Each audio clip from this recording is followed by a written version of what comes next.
I watched my 13-year-old son stand in my parents' kitchen, tears streaming down his face, scrubbing gravy off plates, while my sister's daughter laughed at the Thanksgiving table I'd paid $15,000 to set. They didn't just exclude him from dinner, they made him watch through the doorway as the family ate, made him wait, made him invisible. When the last fork was placed down, my mother pointed at the mountain of dishes and said, "Get started." Not please, not his name, just get started. My son, my brilliant, kind, gentle boy, picked up a dirty plate with shaking hands. And in that moment, something inside me didn't just break. It calcified, cold, sharp, final. I'd spent 45 years begging these people to love me. I'd sent them money, visited when they never came to me, forgiven insults Caroline never had to endure. I'd brought my son to their table, believing that maybe this time would be different. I was wrong, but I wasn't helpless. See, there's something my parents forgot when they humiliated my child. I'm a financial analyst. And 5 years ago, after my father's health scare, they made me co-holder on every account they own. We drove home in silence. I opened my laptop. $847,000 stared back at me. One click, one message, Thanksgiving is over. What came next? 110 missed calls were just the beginning. Because when you make my son eat your leftovers in the corner like a dog, you don't just lose money, you lose everything. My name is Emily Carter. I'm 45 years old, a financial analyst, and a widow. For 3 years, I've been raising my son Ethan alone, and for 45 years, I've been trying to earn my family's love. This Thanksgiving, I thought I'd finally found the key. The check cleared on November 18th. $15,000, half my savings, wired directly to my mother's account with a note that read, "For the perfect Thanksgiving, let's make this year special." I didn't mention that special meant something very specific to me. It meant my son would finally feel like he belonged at their table. It meant my mother would look at Ethan the way she looked at my sister Caroline's daughter Madison, with warmth instead of obligation. It meant that maybe after all these years of being the daughter who never quite measured up, I could buy my way into acceptance. Pathetic, I know. But hope makes fools of us all. Ethan and I left Boston at 6 in the morning on Thanksgiving Day, driving 2 hours north to my parents' sprawling colonial in the suburbs where I grew up. He was quiet in the passenger seat, scrolling through his phone with the practiced disinterest of a 13-year-old boy trying not to appear nervous. But I saw his hand trembling slightly as he adjusted his collar. I'd made him wear the cashmere sweater I'd bought specifically for today, navy blue, expensive, presentable. I wanted my parents to see what I'd done right. "Mom," he said as we pulled into the circular driveway behind Caroline's white Mercedes SUV. "Do I have to hug Grandma?" The question broke my heart in small, familiar ways. "Just be polite, sweetheart. That's all I ask." My mother answered the door in her pearls and that fixed smile she reserved for company. "Emily, you're here." Not, "I'm so glad you're here," or "we've missed you." Just acknowledgement of my presence, like confirming a delivery. Her eyes slid past me to Ethan. "And you brought the boy." "His name is Ethan, Mom." I kept my voice light, cheerful, unthreatening. "Of course." She stepped aside, letting us in. The house smelled like rosemary and roasted turkey, like every Thanksgiving of my childhood, and for one stupid moment I let myself believe this could work. Caroline emerged from the kitchen looking effortlessly elegant in cream cashmere. Behind her, Madison, 10 years old, blonde, perfect, twirled in a velvet dress. "Aunt Emily!" Madison squealed with the kind of performative affection children learn when they know adults are watching.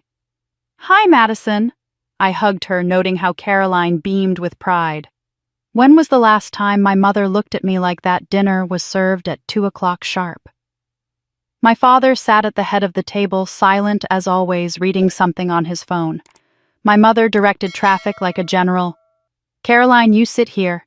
Madison next to Grandpa. Emily, you're there." She pointed to the far end, the seat closest to the kitchen. The seat I'd occupied my entire childhood. I sat down, smoothing my napkin across my lap. Ethan stood beside me, waiting.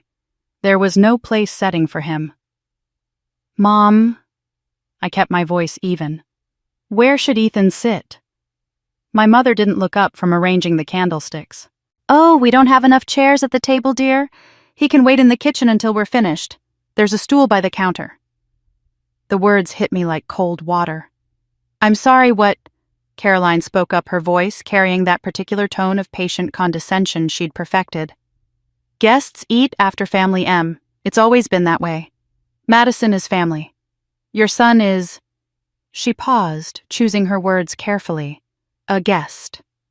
I looked at Ethan. His face had gone completely blank, that terrible blankness children adopt when they're trying not to cry in public. His hands were clenched at his sides, nails digging into his palms.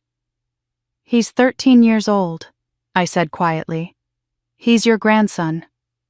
And he'll eat when there's room." My mother's voice was final.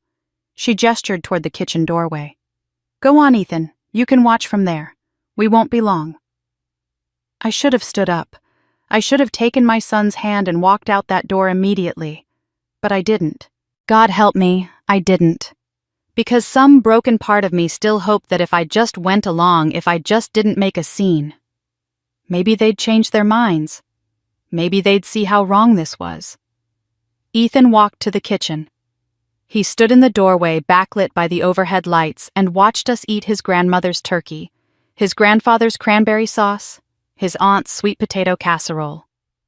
Watched Madison giggle and be praised for her table manners. Watched me sit there and do nothing.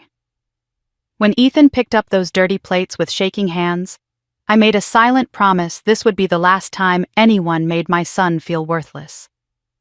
After the dishes were done, my mother handed Ethan a plate.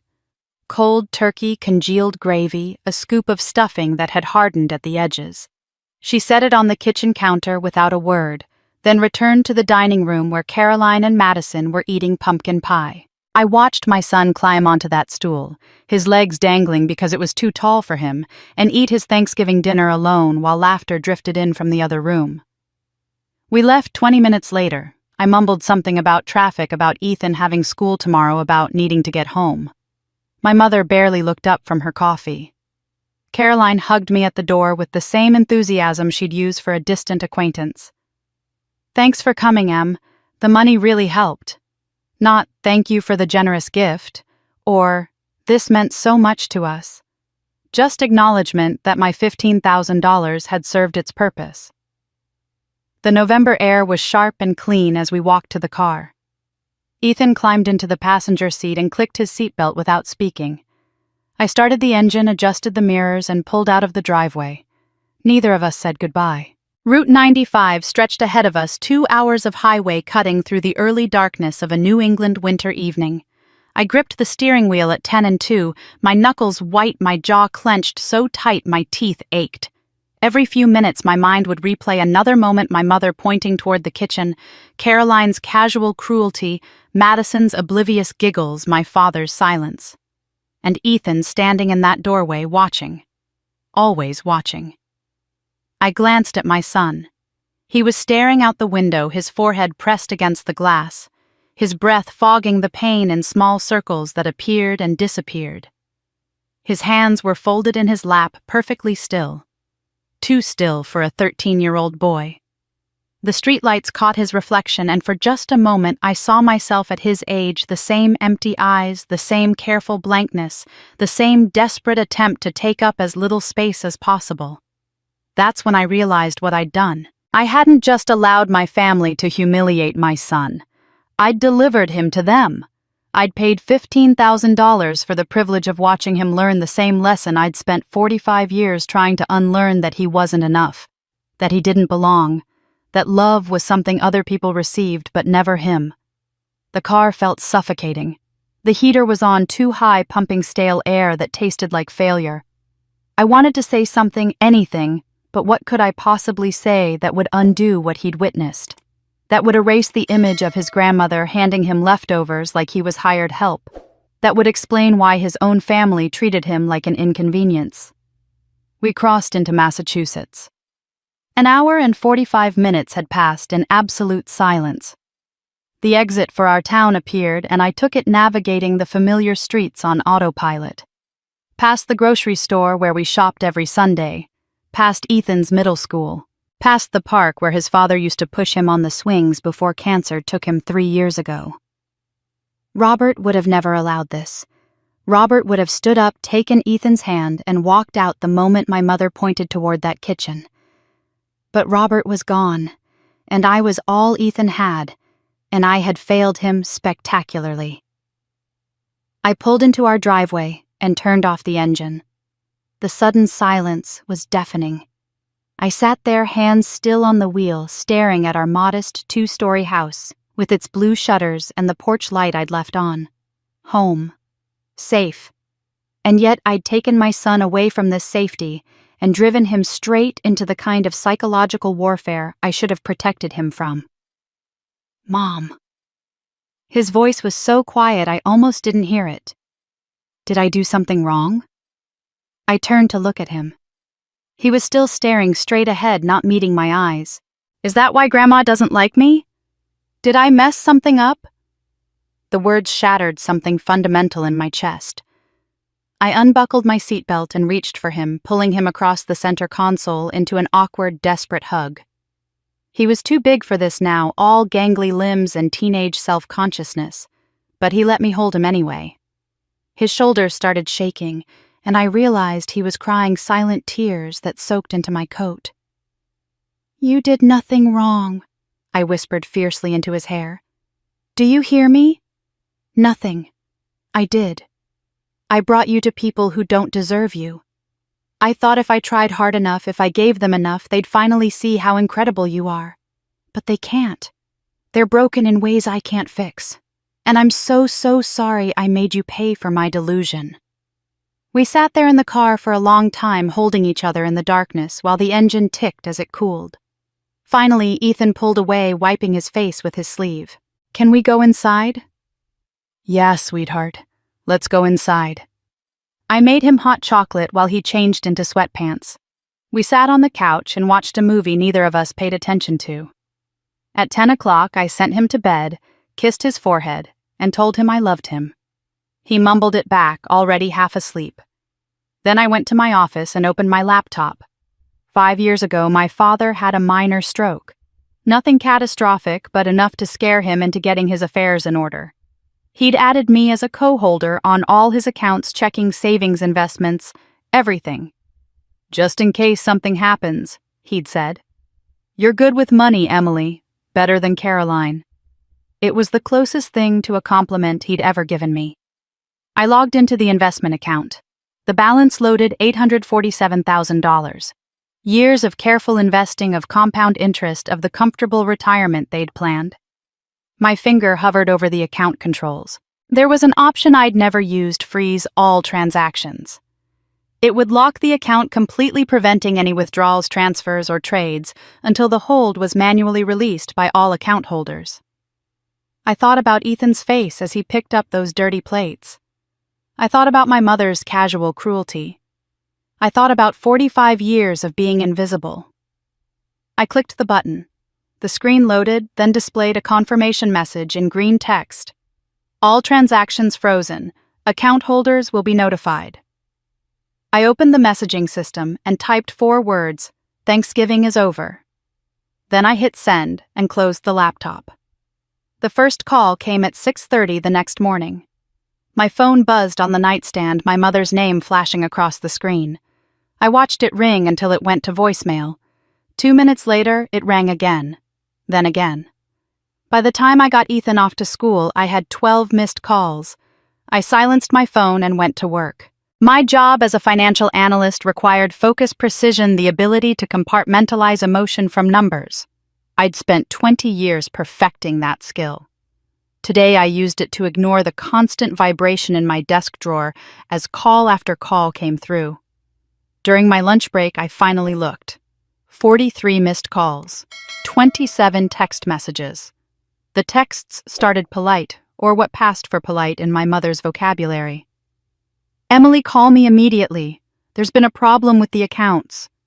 Then they grew more urgent. "What have you done? Call me now!"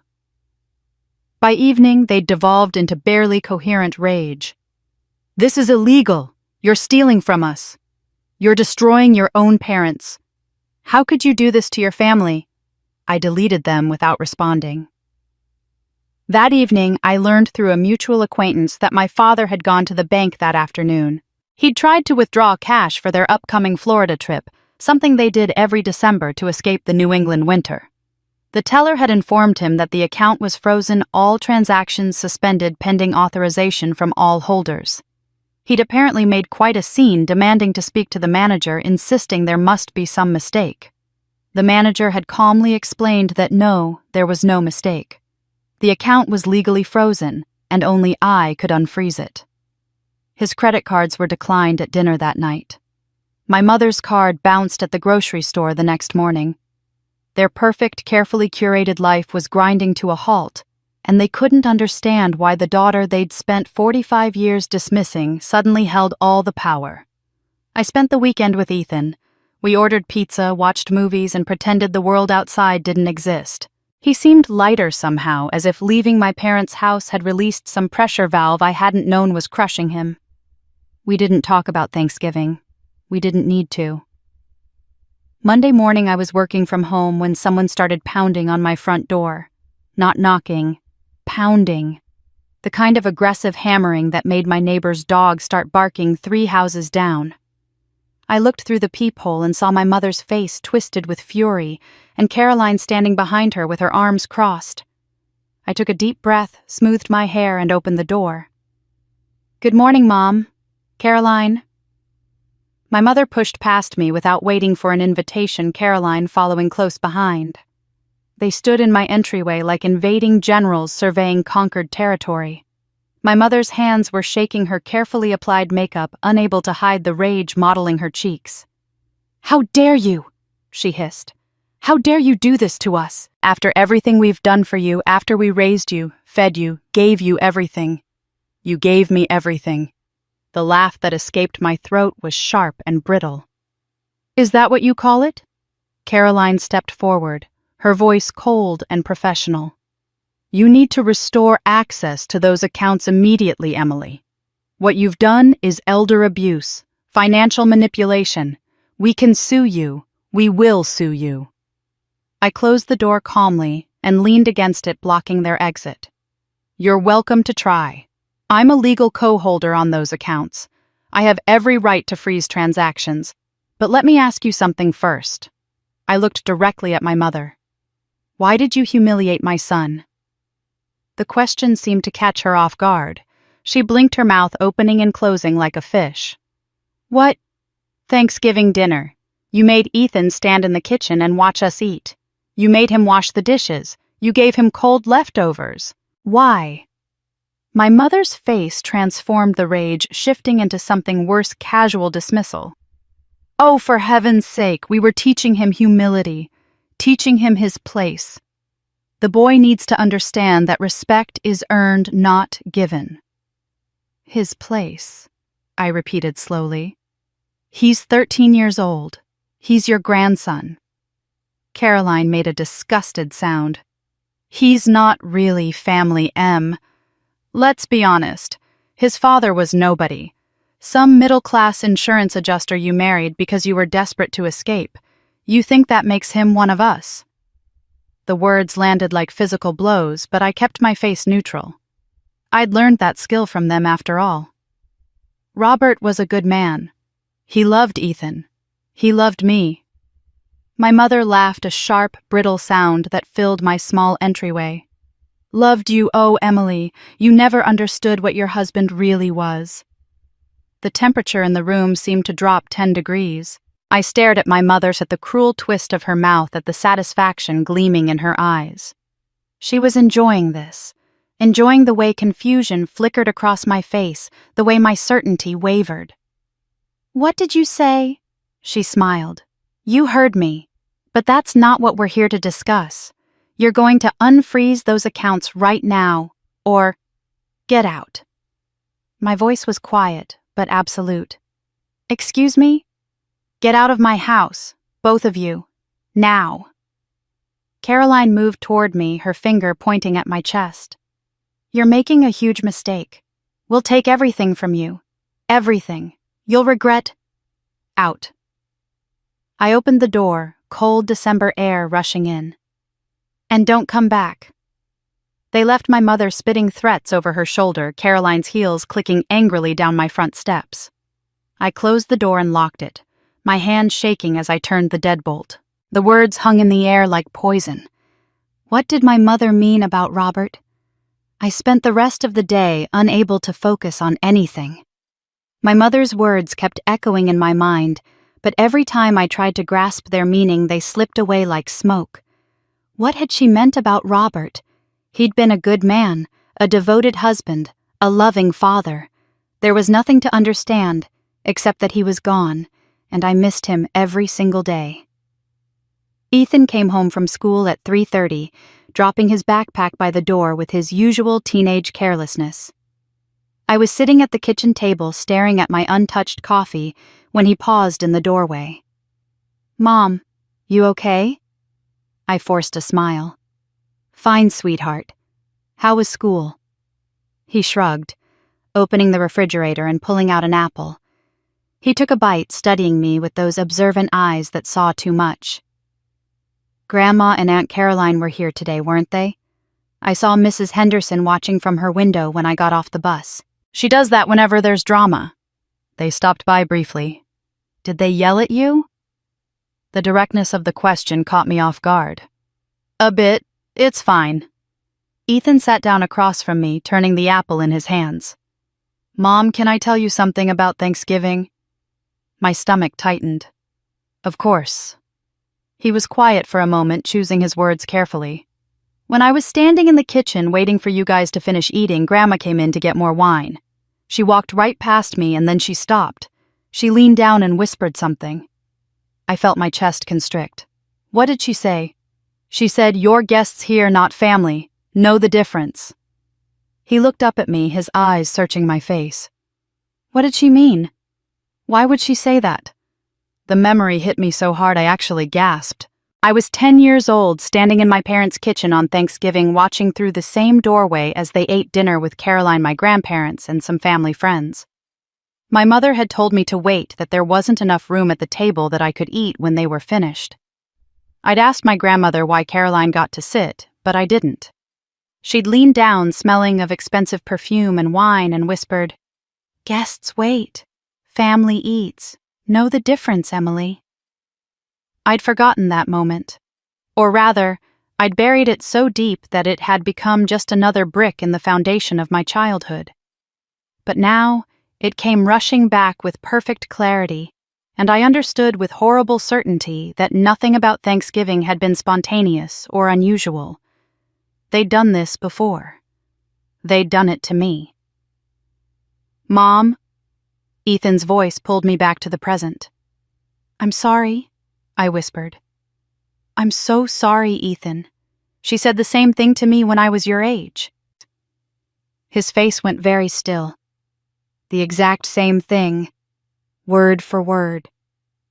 We sat in silence, the weight of generational cruelty settling between us. I stood abruptly, my chair scraping against the floor. Come with me. I led him upstairs to the guest room closet where I kept boxes of old photographs and documents from my childhood. I'd moved them out of storage after Robert died, thinking maybe Ethan would want to see them someday to understand where he came from. Now I pulled down a large cardboard box labeled Family Photos and carried it to the guest bed. The photographs spilled out in a cascade of faded colors and forced smiles. I started sorting through them, and with each one, the pattern became more obvious. Christmas morning, age 8.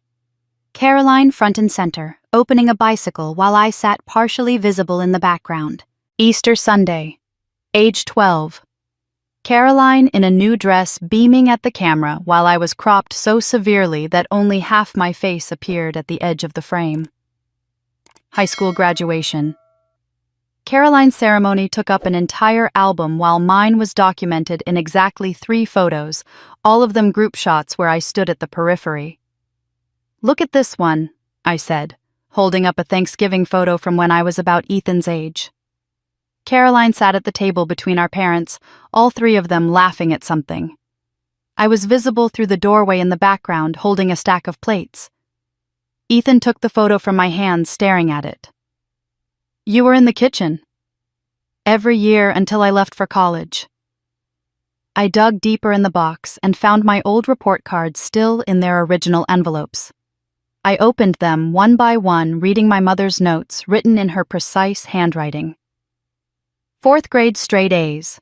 Not as impressive as Caroline's B's. Caroline is naturally gifted. 점 좋아해. 6th grade honor roll. Emily works hard. Caroline simply knows. 8th grade highest marks in the class.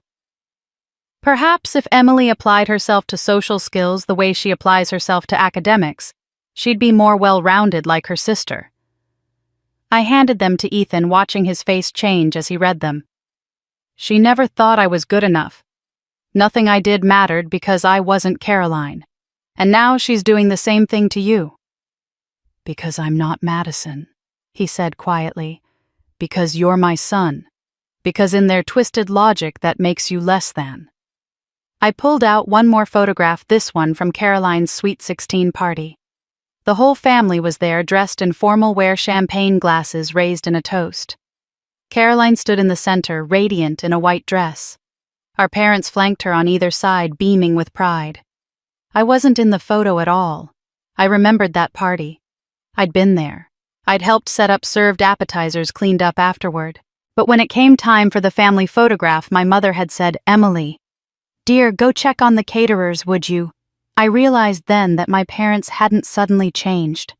They hadn't become cruel in their old age or developed some new capacity for cruelty.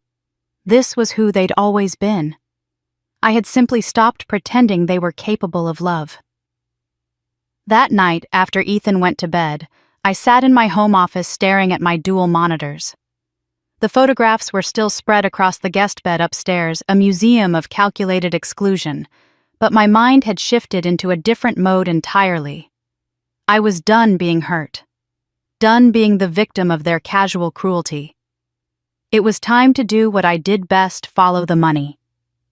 I logged back into my parents' investment account, but this time I wasn't looking at the balance.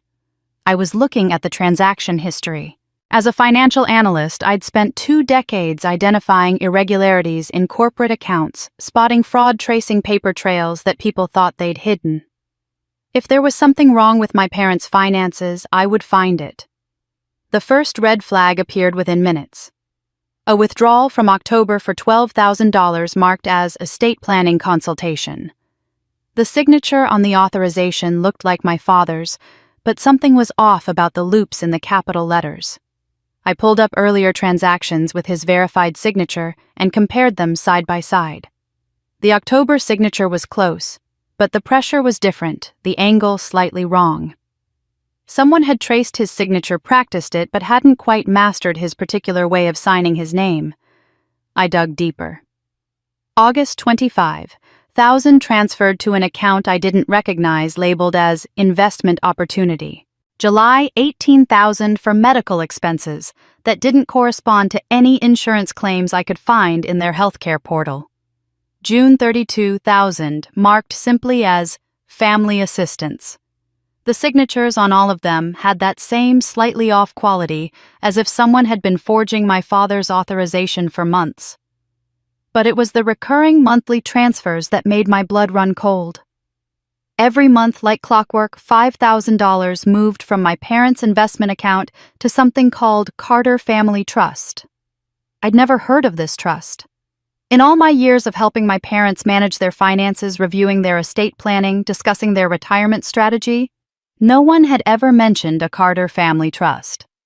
I searched for the trust registration in the state database. It had been established 3 years and 2 months ago, registered as a limited liability company with 2 listed beneficiaries. The primary beneficiary was listed as E. Carter. The secondary was listed as C. Carter Morrison, Caroline's married name. My hands started shaking. I pulled up my calendar and counted backward. 3 years and 2 months ago. March. 3 months after Robert died. 3 months after I'd been drowning in grief, barely able to get out of bed, leaving Ethan with my parents for weeks at a time while I tried to figure out how to be a widow at 42.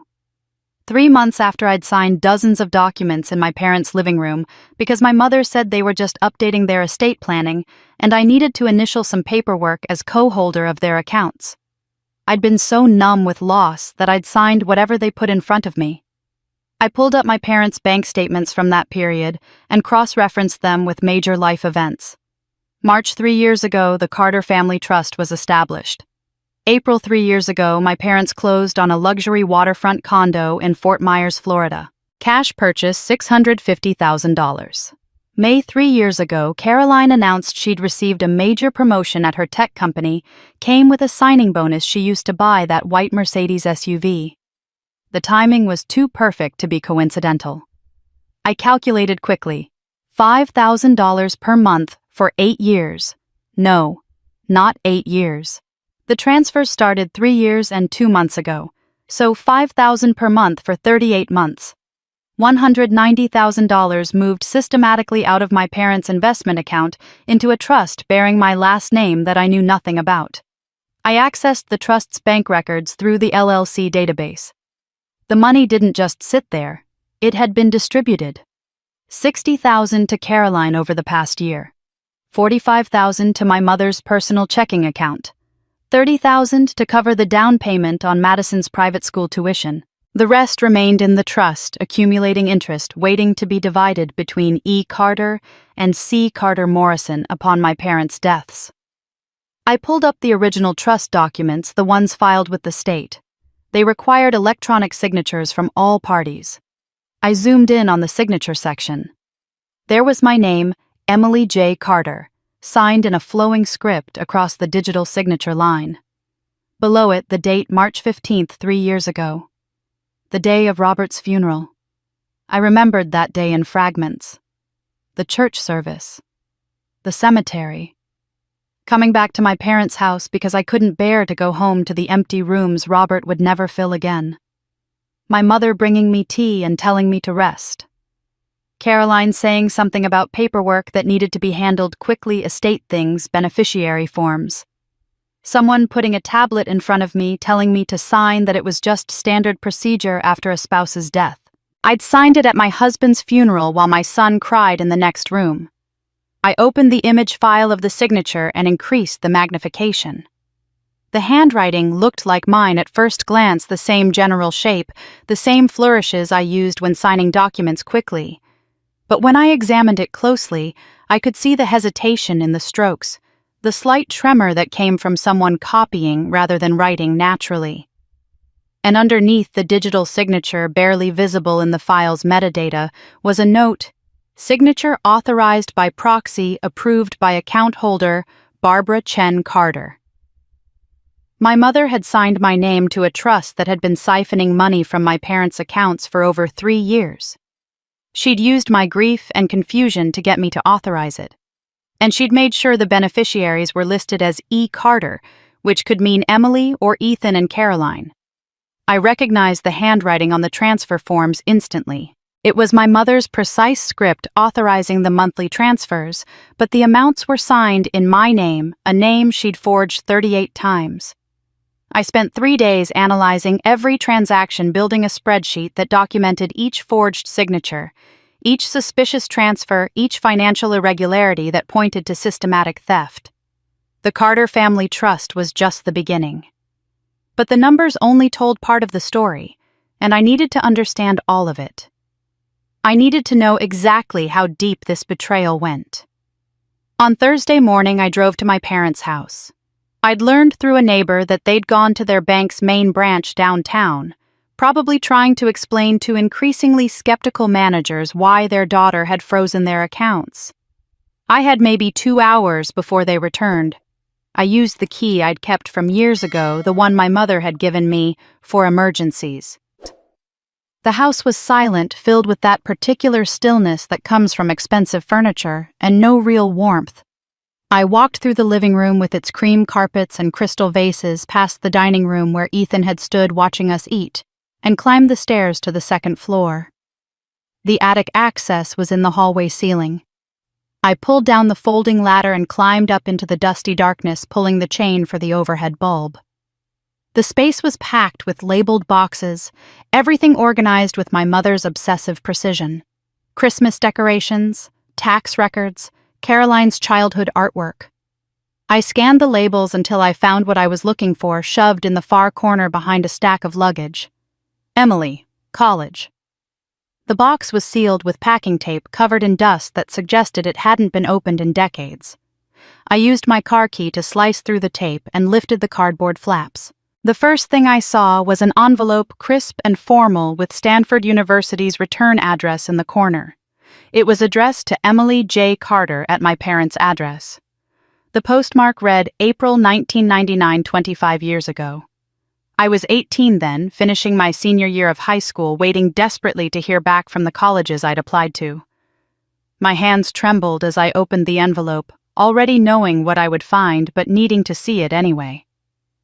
Dear Ms. Carter, congratulations.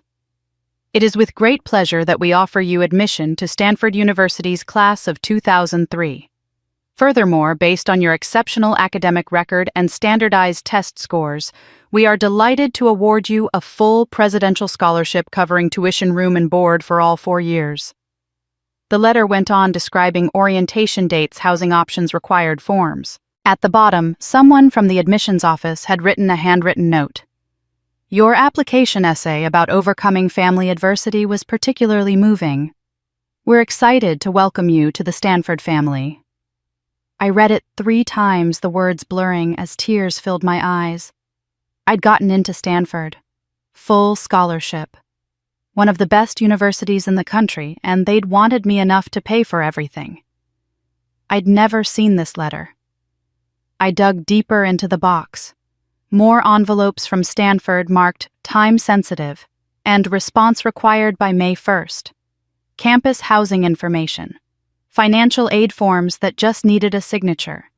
Everything a high school senior needed to accept admission to their dream school. All unopened, all hidden. Beneath the Stanford letters, I found other documents that made my stomach turn. Photocopies of recommendation letters written by my high school counselor, Mr. Henderson, addressed to Stanford's admissions office. Glowing paragraphs about my academic excellence, my leadership potential, my determination to succeed despite difficult family circumstances. But the copies in this box had been altered. Someone had carefully whited out Stanford University and typed in Quincy Community College above it. The same letters, the same words of praise, but redirected to the local community college where Caroline ended up after barely graduating high school. I found my SAT score report. 1480 out of 1600, top 1% nationally. But paper-clipped to it was another document, a college application for Caroline with my scores listed as hers. Her actual scores, 980, were marked through with red pen, and my 1480 was written in above them in my mother's handwriting. At the bottom of the box, I found scholarship checks. 3 of them made out to Emily Carter from the National Merit Scholarship Program, each for $5,000. They'd never been deposited, never processed. But behind them were bank statements from an account I didn't recognize showing deposits for $15,000 over 3 consecutive months, 25 years ago, all marked as scholarship funds for C. Carter Morrison. Caroline hadn't earned a scholarship. She'd stolen mine. With my mother's help, she'd taken my name, my scores, my teacher's words of belief in me, and used them to fund her own education. I sat back on the dusty attic floor, the documents spread around me like evidence at a crime scene. I remembered that spring 25 years ago, waiting for college acceptance letters that never came. I'd applied to Stanford, Berkeley, MIT, and a dozen other schools. My mother told me they'd all sent rejections. "It happens, honey," she'd said with false sympathy. "You're just not Stanford material. Community college is more your speed. Caroline's attending Quincy, too. You two can carpool." But Caroline didn't stay at Quincy. 2 years later, she'd transferred to a state university, suddenly able to afford the tuition. My parents said she'd earned a scholarship, that she'd finally applied herself. I remembered feeling bitter and jealous, wondering why Caroline always got the opportunities I didn't. Now I knew. She'd gotten them because they were mine first. I thought about Mr. Henderson, my English teacher, who'd believed in me, who'd spent hours helping me with my college essays and writing those recommendation letters. He'd died in a car accident the summer after I graduated, his truck going off the road late one night on his way home. Single vehicle accident, the police had said. No witnesses, just a tragedy. By the time I could have thought to ask him about my college applications, he was gone, taking the truth with him. I pulled out my phone and took pictures of everything. Every letter, every forged document, every piece of evidence that my family had systematically stolen my future and given it to Caroline. The photos filled my phone's storage proof of a conspiracy that had derailed my entire life.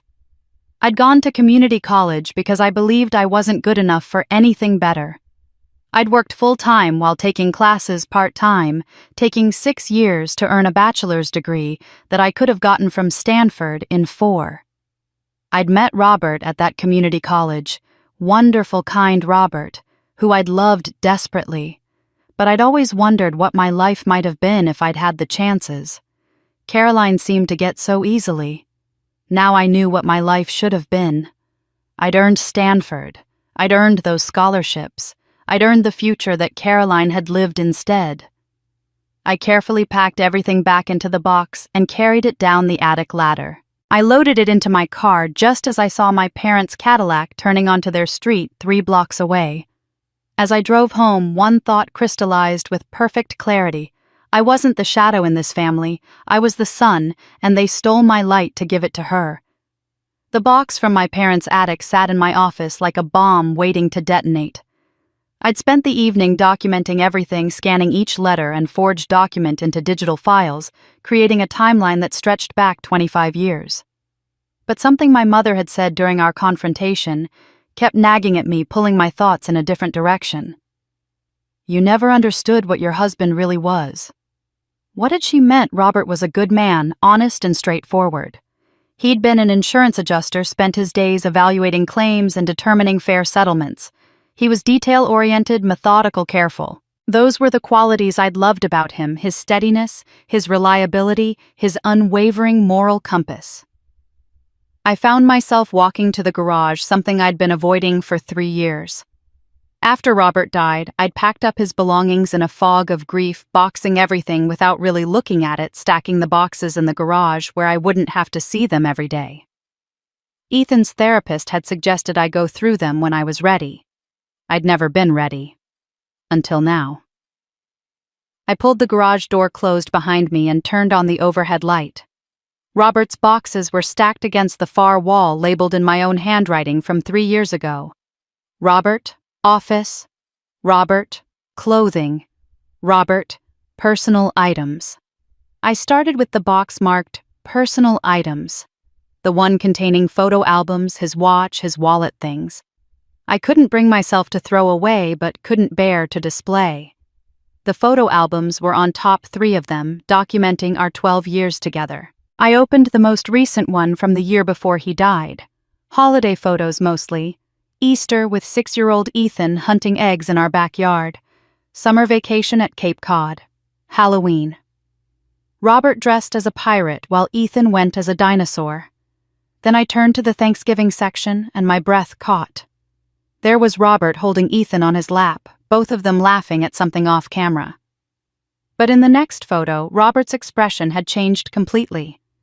He was still holding Ethan, but he was staring directly at the camera with an intensity that made my skin prickle. In his free hand, he held a white envelope angled just slightly toward the lens. His jaw was set, his eyes urgent, almost pleading. I'd taken that photo. I remembered the moment now. We'd been at my parents' house for Thanksgiving dinner 7 years ago, the last one before Robert died.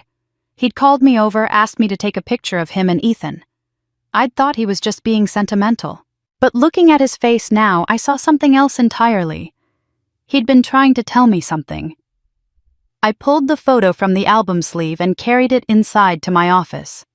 Using my scanner, I enlarged the image on my computer screen, increasing the resolution until I could see every detail. The envelope in Robert's hand came into sharp focus.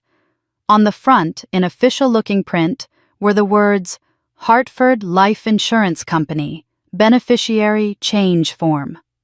My heart started pounding. I zoomed in further.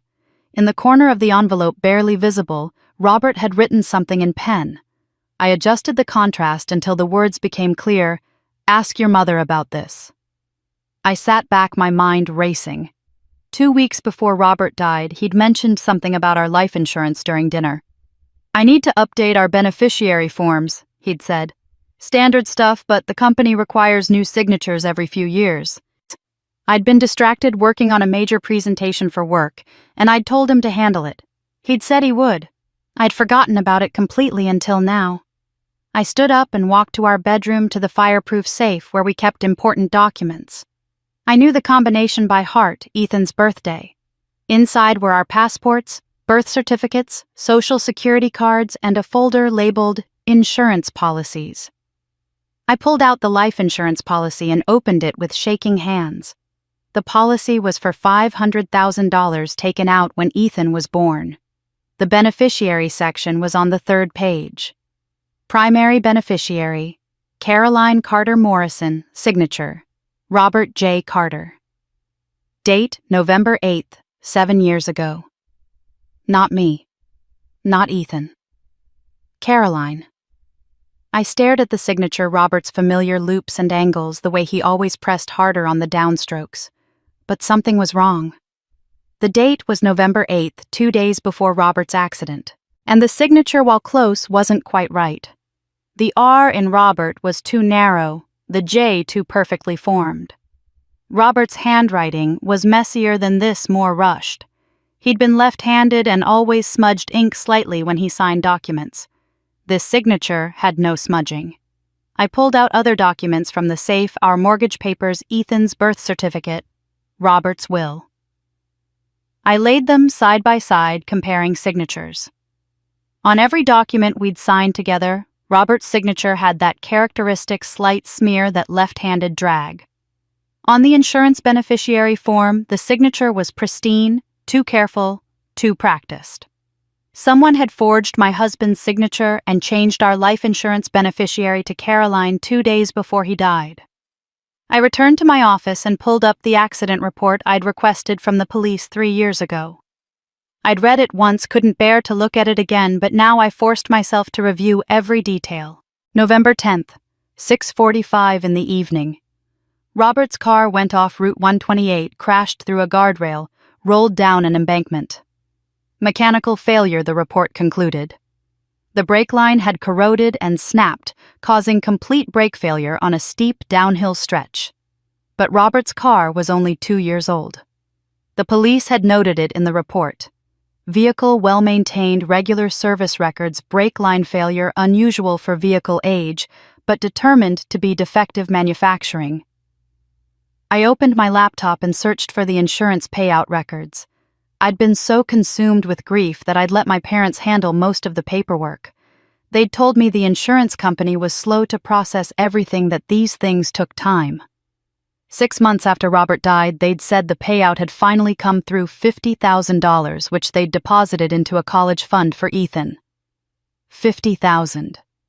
Not $500,000. I logged into the insurance company's website using the policy number. It took me 3 tries to reset the password. Robert had set it up originally. When I finally got in, I found the claim history. Total payout, $500,000. Beneficiary Caroline Carter Morrison. Date, paid May 15th, 6 months after Robert's death. Check deposited First National Bank account ending in 7743. I searched for the account number in my records. It wasn't any account I recognized, but I had access to Caroline's financial information through the family trust documents. I cross-referenced the account numbers. Account 7743 was Caroline's personal checking account. My sister had received $500,000 from my husband's death. A husband who supposedly changed his beneficiary 2 days before dying in a suspicious car accident. A husband who'd taken a photograph holding the beneficiary change form with a message telling me to ask my mother about it. Robert knew someone was going to kill him, and he left me the proof hidden in plain sight. I sat in my office for 3 hours after discovering the insurance fraud, staring at the evidence spread across my desk. The forged beneficiary form, the police report, the insurance payout records, the photograph of Robert holding that envelope, his eyes begging me to understand. My hands shook with rage, with grief, with the overwhelming urge to drive to Caroline's house right now and confront her with everything I knew. But that's what the old Emily would have done. The Emily who'd spent 45 years begging for scraps of approval, who'd convinced herself that if she just tried harder, loved more, gave more, they'd finally see her worth. That Emily was gone, buried under the weight of 25 years of calculated betrayal. The new Emily was a financial analyst. The new Emily understood that revenge built on emotion crumbled under scrutiny, but revenge built on documentation was unassailable. I didn't want to scream at Caroline. I wanted to destroy her so completely that she'd spend the rest of her life understanding exactly what she'd taken from me. I opened a new document on my computer and titled it 3-Phase Plan. Then I started typing. Phase 1. Freeze. This was already complete. My parents' accounts remained locked. Their credit cards declined their comfortable life, grinding to a halt. Every day the freeze continued was another day they felt a fraction of the powerlessness they'd inflicted on me for decades. But freezing accounts was temporary. It was a warning shot, not the final blow. Phase 2. Expose. I needed irrefutable evidence that would hold up in court, that would convince law enforcement this wasn't just a family squabble, but systematic fraud spanning decades. That meant professional documentation, expert testimony, forensic analysis that went beyond my own spreadsheets and photographs. I needed people who did this for a living, who could take my evidence and turn it into a criminal case. Phase 3. Destroy. This wasn't just about criminal charges, though those would come. This was about dismantling everything they'd built on their lies. Caroline's reputation, her career, her perfect life funded by stolen scholarships and insurance money. My mother's carefully curated image as the matriarch of a successful family. Their standing in the community, their social circle, their sense of invincibility.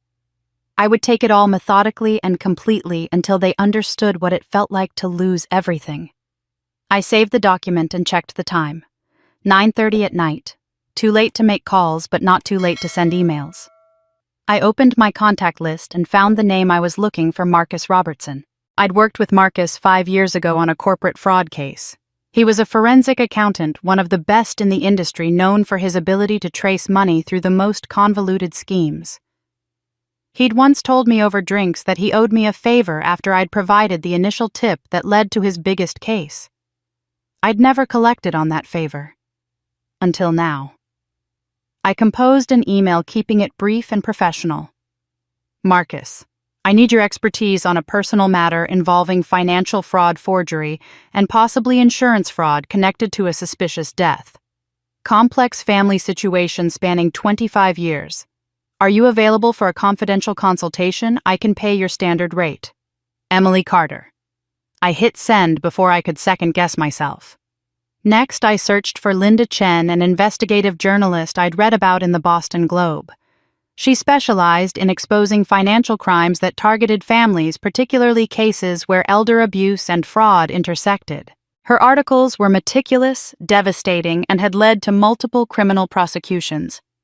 I found her professional email on the Globe's website and sent a similarly brief message. Ms. Chen, I have documentation of multi-generational financial fraud, forged documents, and suspicious death, possibly connected to insurance fraud, all within one family. Interested in investigating, I have extensive records. Emily Carter. 2 emails sent into the void. Now I had to wait and hope that someone would believe me, would see that this wasn't just a bitter daughter making accusations, but a systematic pattern of criminal behavior. I gathered all the documents from my desk and organized them into labeled folders. Stanford letters and forged applications. Bank statements showing the Carter family trust transfers. The insurance policy with the forged signature. Robert's photograph. The police report from his accident. I created a master timeline in a spreadsheet color-coding each type of fraud: financial in red, forgery in blue, insurance fraud in green. By midnight, I had a 40-page dossier that told the complete story of how my family had stolen my life. My phone buzzed. An email from Marcus Robertson, timestamped 11:58 p.m. Emily, I remember you. I'm interested. Can you come to my office Monday at 10 a.m.? Bring everything you have. This sounds significant.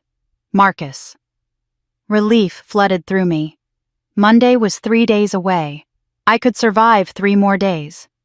I was closing my laptop when I heard footsteps on the stairs. Ethan appeared in my office doorway wearing his pajamas, his hair sticking up on one side. Mom, it's really late. I glanced at the clock. 12:15. I know, sweetheart. I'm sorry if I woke you. You didn't. I couldn't sleep.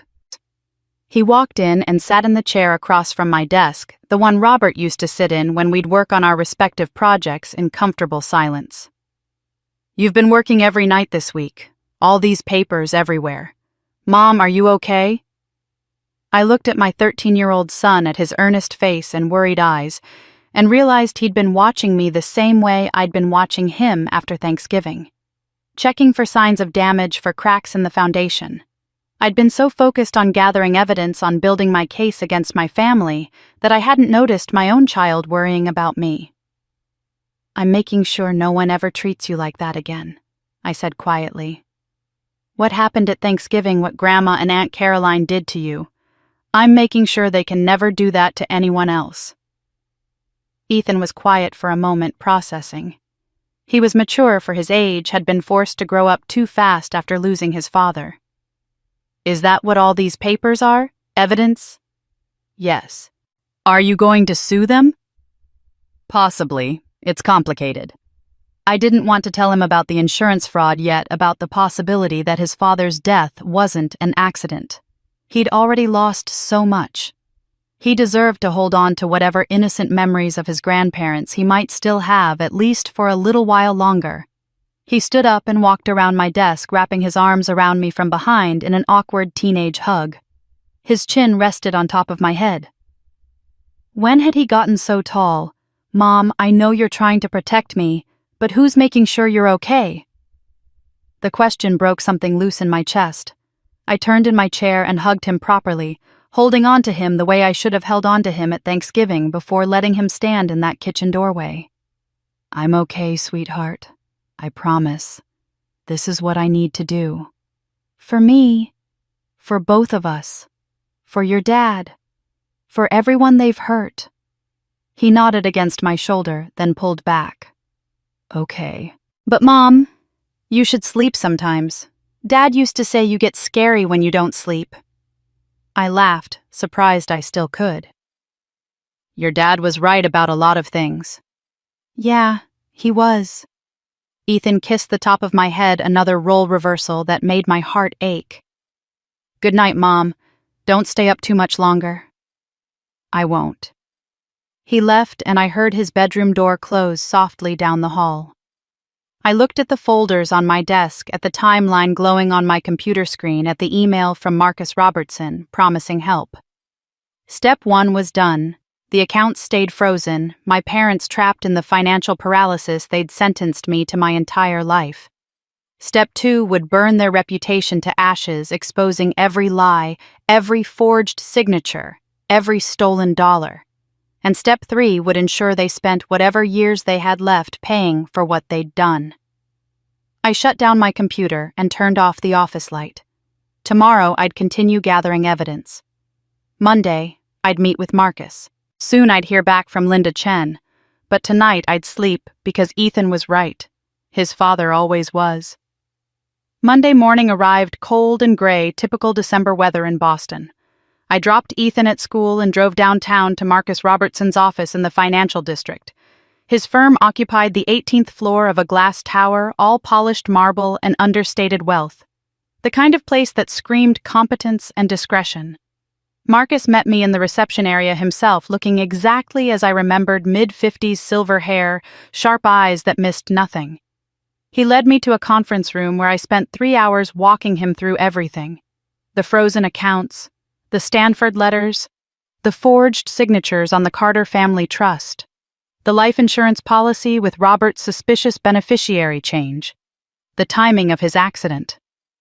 Marcus took notes on a legal pad, stopping me occasionally to ask clarifying questions. When I finished, he sat back and removed his reading glasses. "Emily, this is beyond what I typically handle.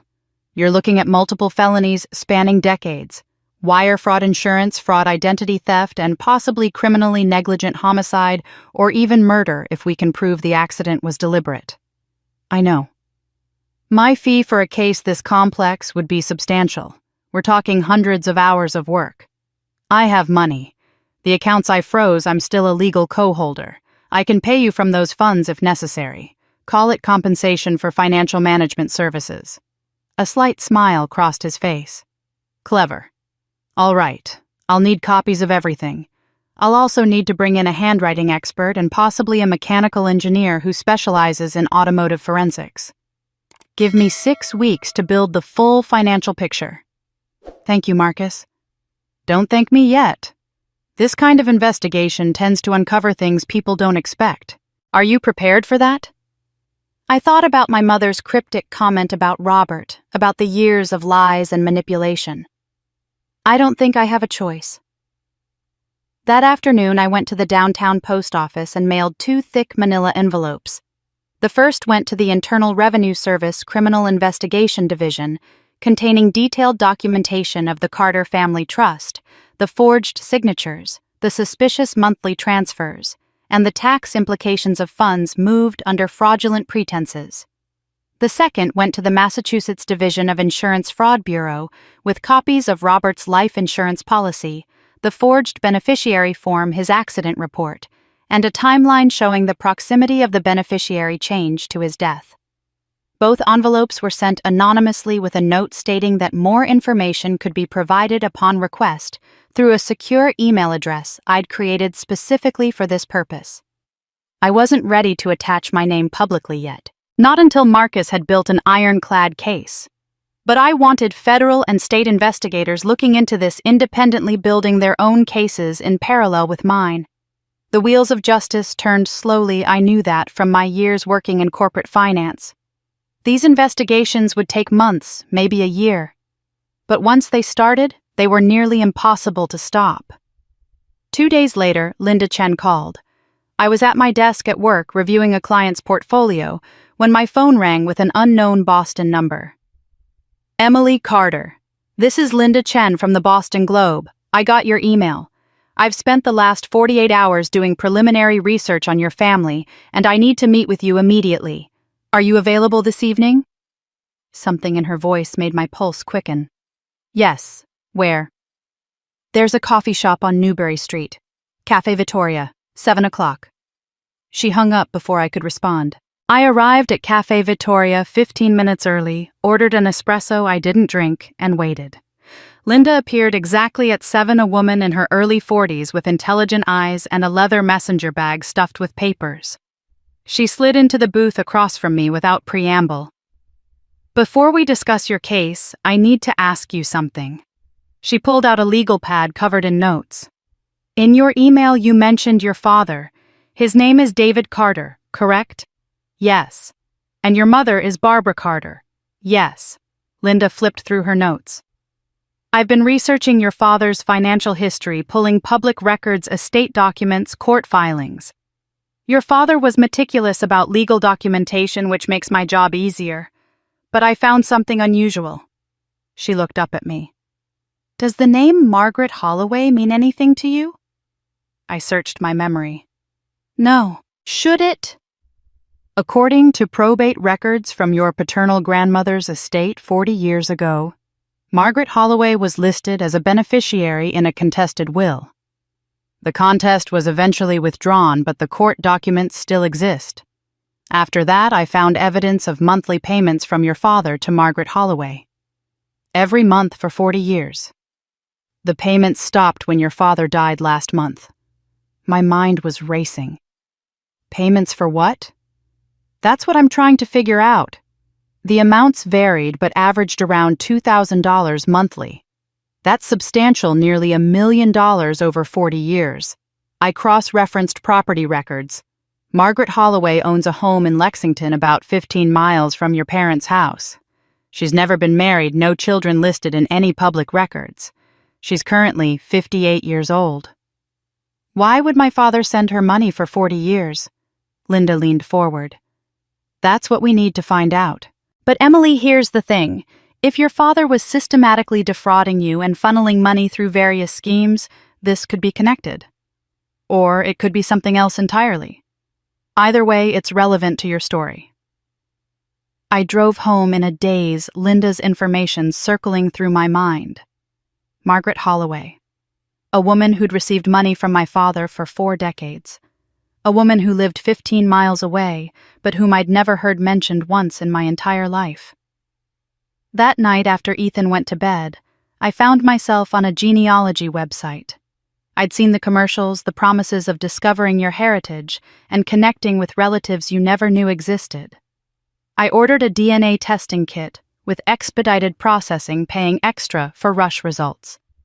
The kit arrived 2 days later. I followed the instructions, sealed the vial, and mailed it back.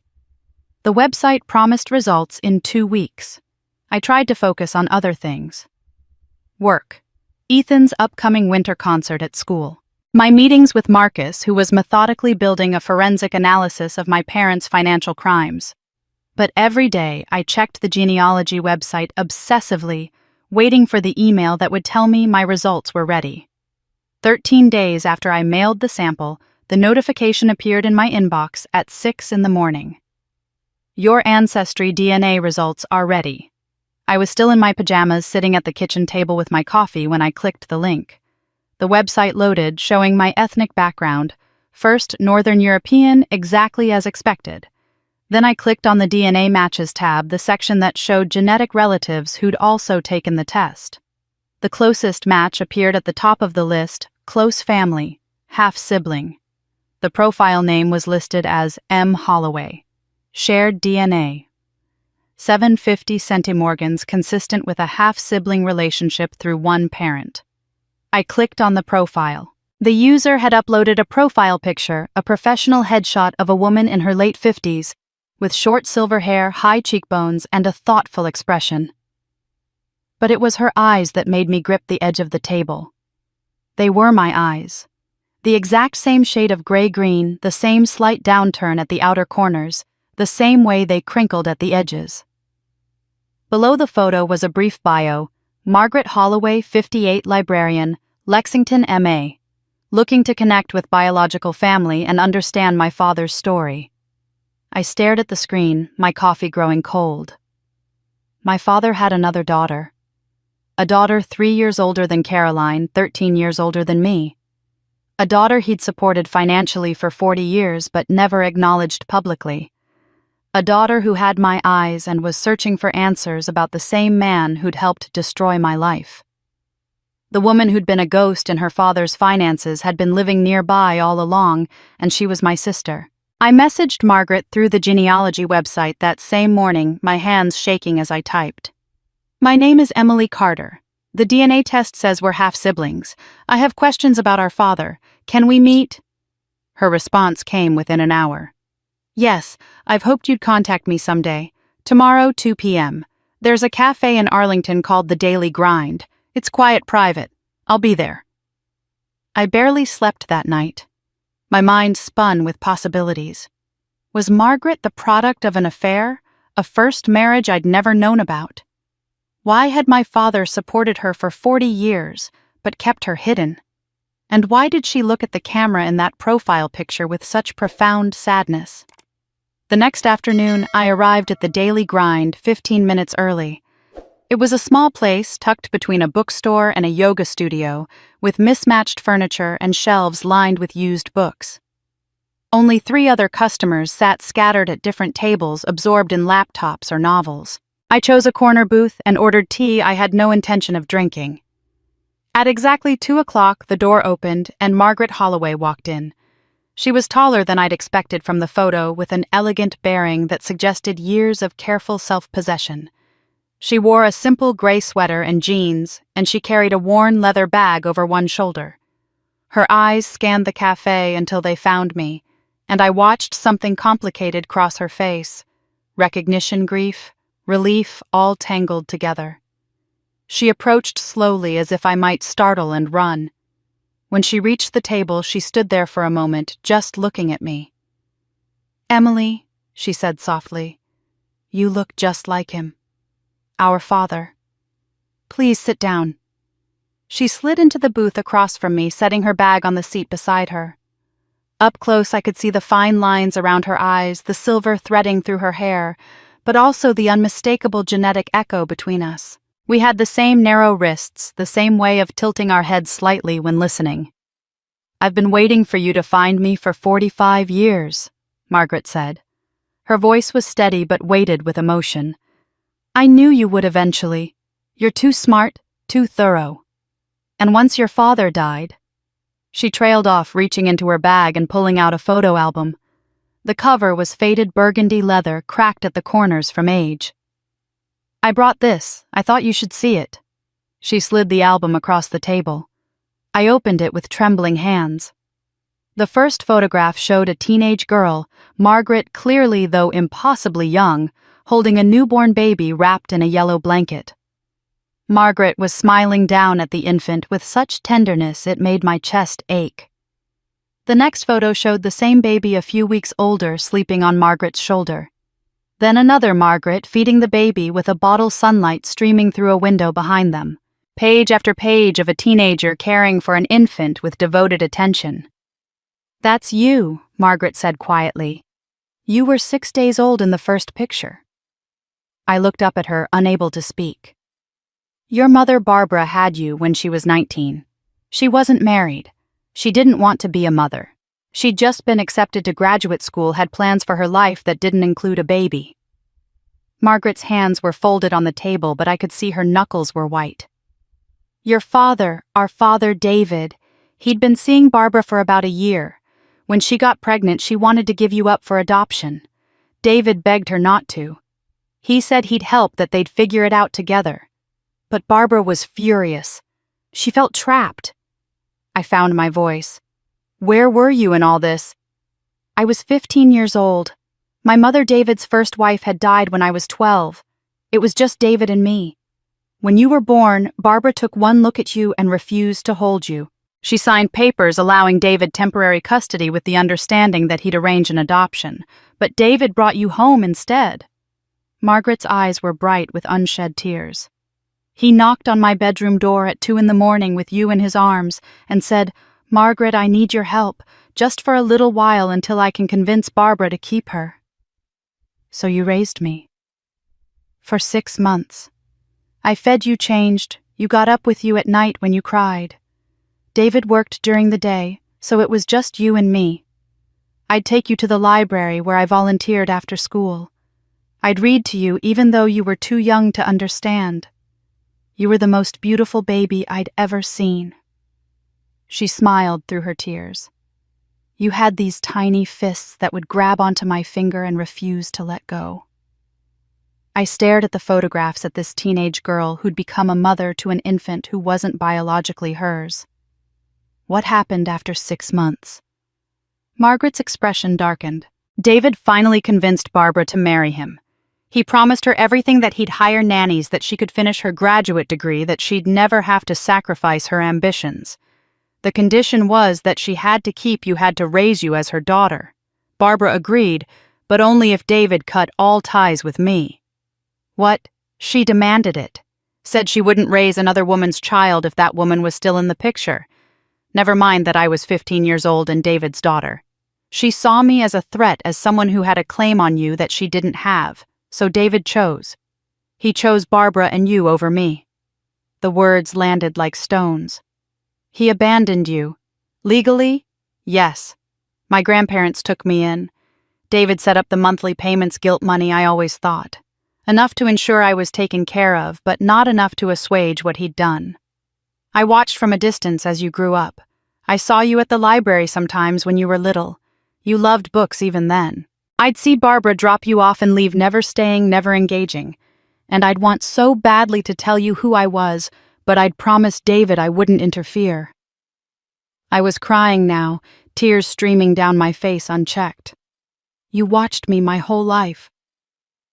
As much as I could. When you applied to colleges, I managed to get your application forwarded to me through a contact at your high school. You'd written about wanting to study finance, about making something of yourself despite feeling invisible in your family. I donated to a scholarship fund that year anonymously and made sure you received enough money to attend community college without working full-time. I couldn't get you into Stanford after what they did, but I could help you survive. The memory clicked into place. My first year of community college, a mysterious scholarship had appeared in my financial aid package.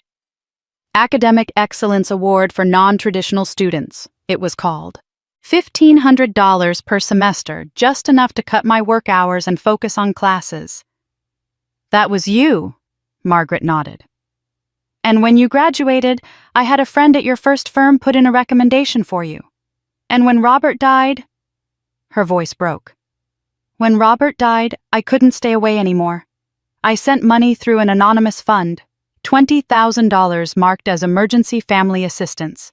You used it to pay for his funeral and keep your house.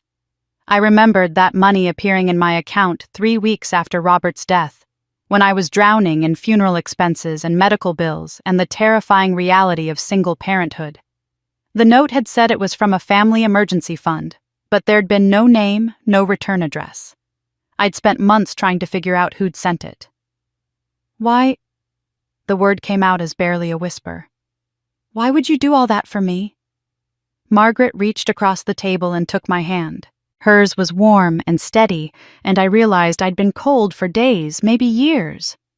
Because I held you when you were 6 days old and made you a promise. I promised I would always protect you even if I couldn't be with you. I've kept that promise every day for 45 years. I watched you struggle in a family that didn't value you. I watched you marry a good man and lose him too soon. I watched you raise Ethan alone, and I sent money when I could, helped when I could from the shadows because that was all I was allowed.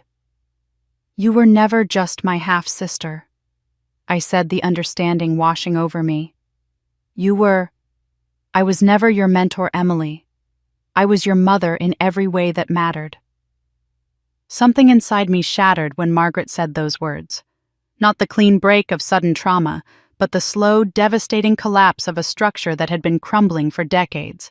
I'd spent 45 years believing I was fundamentally unlovable, that something essential was missing from my core that made me unworthy of my mother's affection.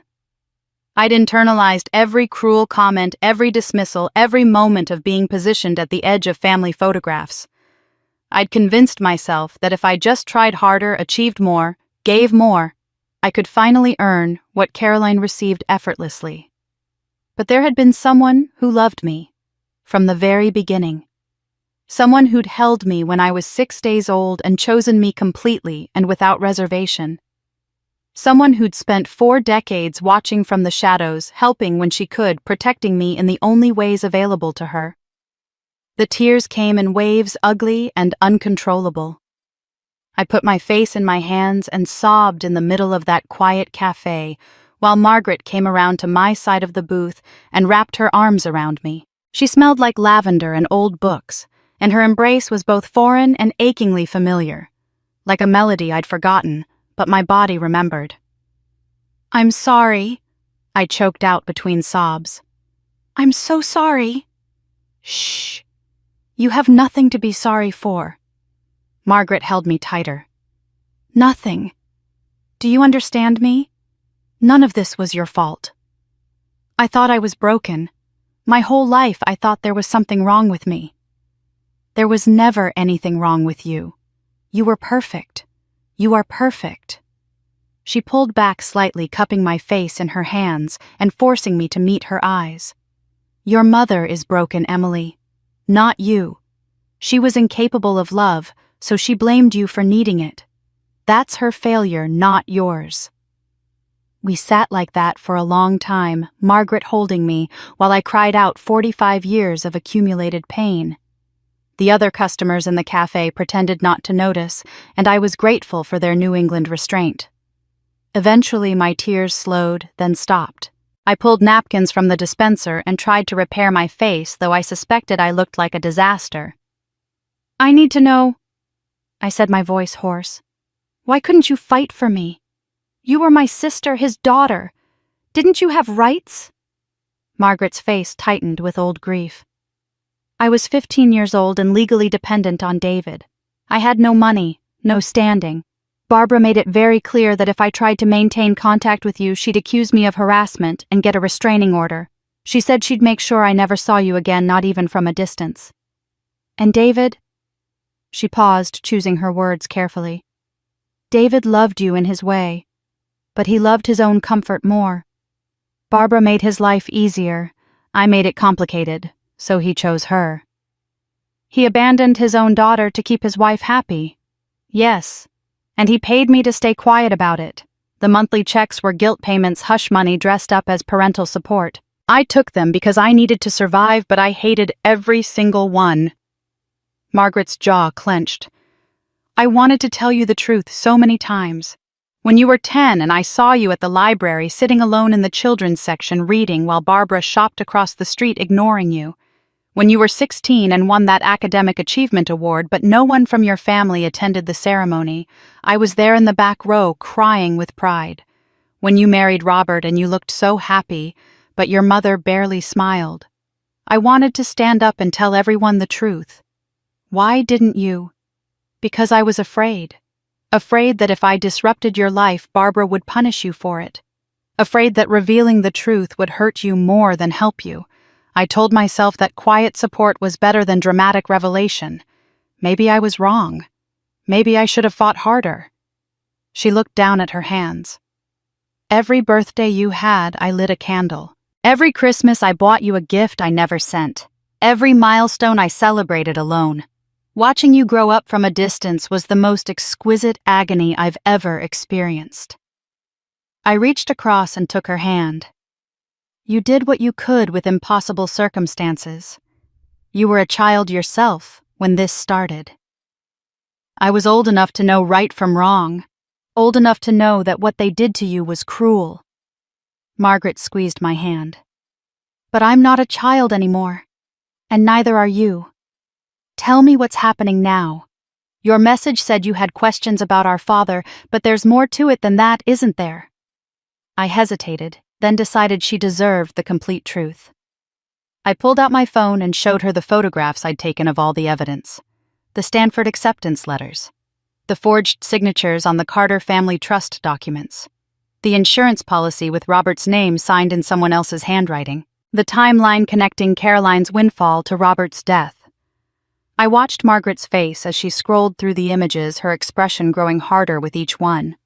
"They stole your college acceptance," she said flatly. "They sent your scholarship money to Caroline. 25 years ago. They've been doing this my entire life." Margaret zoomed in on the insurance policy, studying Robert's forged signature. "And they killed your husband for money." Hearing someone else say it out loud made it real in a way it hadn't been before. "I think so. I can't prove it yet, but the timing, the forged beneficiary form, the mechanical failure on a 2-year-old car, it's too convenient." Who benefited? Caroline.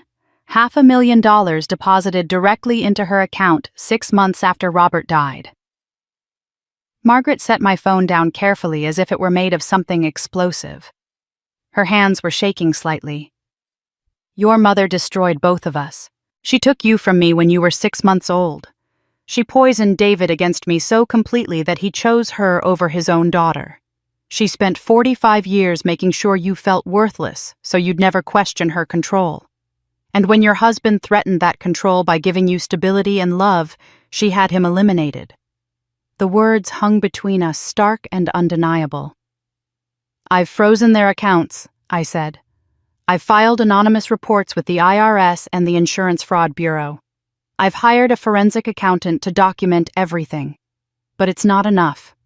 I want them to pay for all of it. The stolen future, the murdered husband, the decades of psychological abuse. I want justice."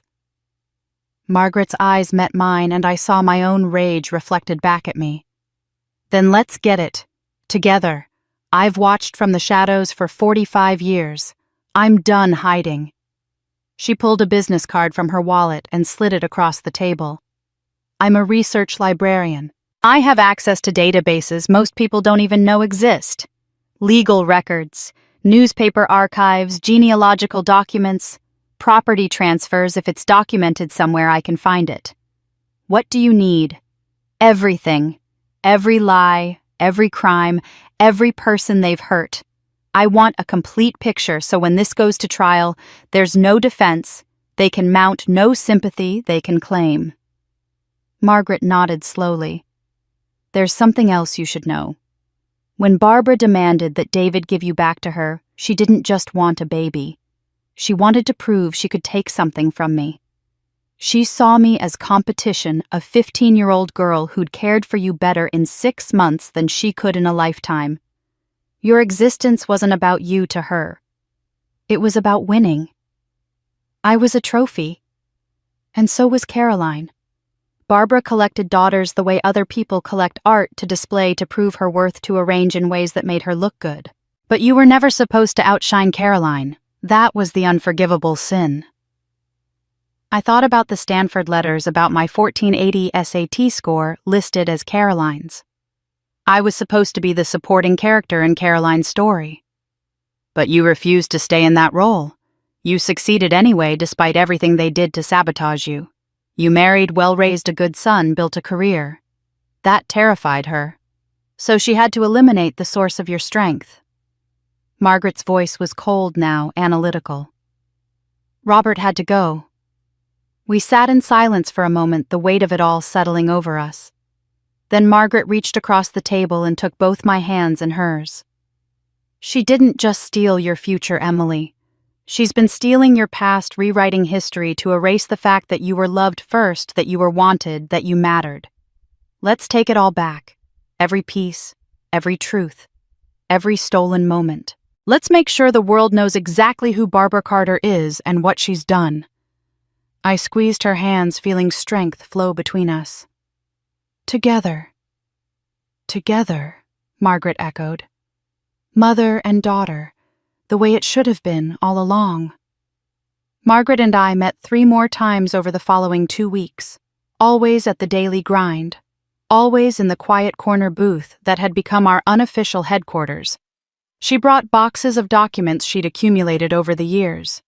Property records showing my parents' real estate purchases, newspaper clippings about Caroline's various achievements, even old letters from our father that revealed the calculating nature beneath his silence. I brought Marcus Robertson's preliminary forensic analysis and the anonymous case numbers from my IRS and insurance fraud reports. Together we built a timeline so comprehensive that every lie my family had told could be traced to its origin. But documentation, while powerful, wasn't enough. I needed something more dramatic, more final. Something that would force everyone to confront the truth simultaneously with no room for individual spin or private denial. I want to host a dinner, I said during our 4th meeting. Margaret looked up from the spreadsheet she was reviewing, her reading glasses perched on her nose. A reconciliation dinner in March. Not Thanksgiving too obvious, but close enough symbolically. I'll invite my parents, Caroline extended family, maybe even some of Caroline's colleagues and my parents' country club friends. Margaret set down her pen slowly. You want to expose them publicly? I want everyone who's ever admired Barbara Carter's perfect family to see exactly what she built that perfection on. I want Caroline's professional reputation attached to the words insurance fraud and forgery. I want my parents' social circle to know they've been friends with criminals for decades. I pulled out my phone and showed her a concept I'd been sketching. I'll set up screens around the dining room. During dessert, I'll project the evidence, the Stanford letters, the forged signatures, the insurance policy, everything. No one leaves until they've seen it all. That's not just revenge, Margaret said quietly. That's obliteration. They obliterated me first. They just did it slowly over 45 years, so no one noticed. Margaret was silent for a long moment, studying my face. Then she nodded. All right, let's plan it. But we need to be strategic. If you're going to do this publicly, every detail needs to be perfect. The evidence needs to be presented clearly enough that even people who want to defend your family can't find holes. And you need legal protection witnesses' recordings, notarized documents.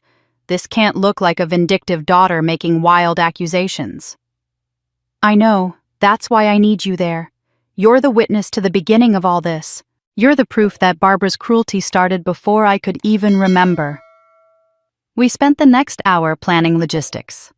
Guest list, catering, room layout, the technical setup for the projectors. Margaret suggested we hire a court stenographer to record everything, creating an official transcript that could be used in legal proceedings. I proposed we invite Linda Chen as a guest, giving her exclusive access to break the story in the Boston Globe the next morning. This wasn't just a family confrontation, it was a calculated destruction of carefully constructed lies. I was reviewing seating arrangements on my laptop that evening when Ethan knocked on my office door. It was nearly 9 o'clock, past the time he usually went to bed on school nights. He stood in the doorway in his pajama pants and an old t-shirt, holding his laptop under one arm. Mom, I need to show you something. Something in his voice made me close my own computer immediately. Of course. Come in. He sat in the chair across from my desk, the same chair where Margaret had sat where Robert used to sit. He looked nervous, his fingers drumming against the laptop case. Promise you won't be mad. Ethan, what is it? Last Thanksgiving, after what happened at Grandma's house, I started thinking about Dad. He opened his laptop and turned it toward me. The screen showed a folder labeled Family Recordings, containing dozens of audio files organized by date. Dad used to say that in his job as an insurance adjuster, documentation was everything.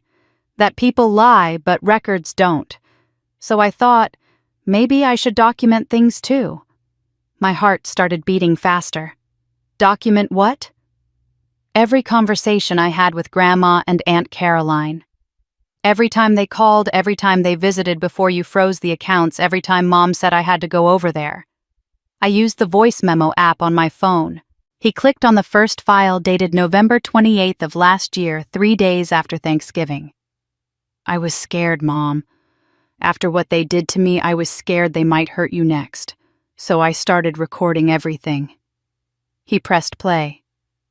Caroline's voice filled my office crystal clear. Barbara, we need to discuss Emily. She's becoming unpredictable.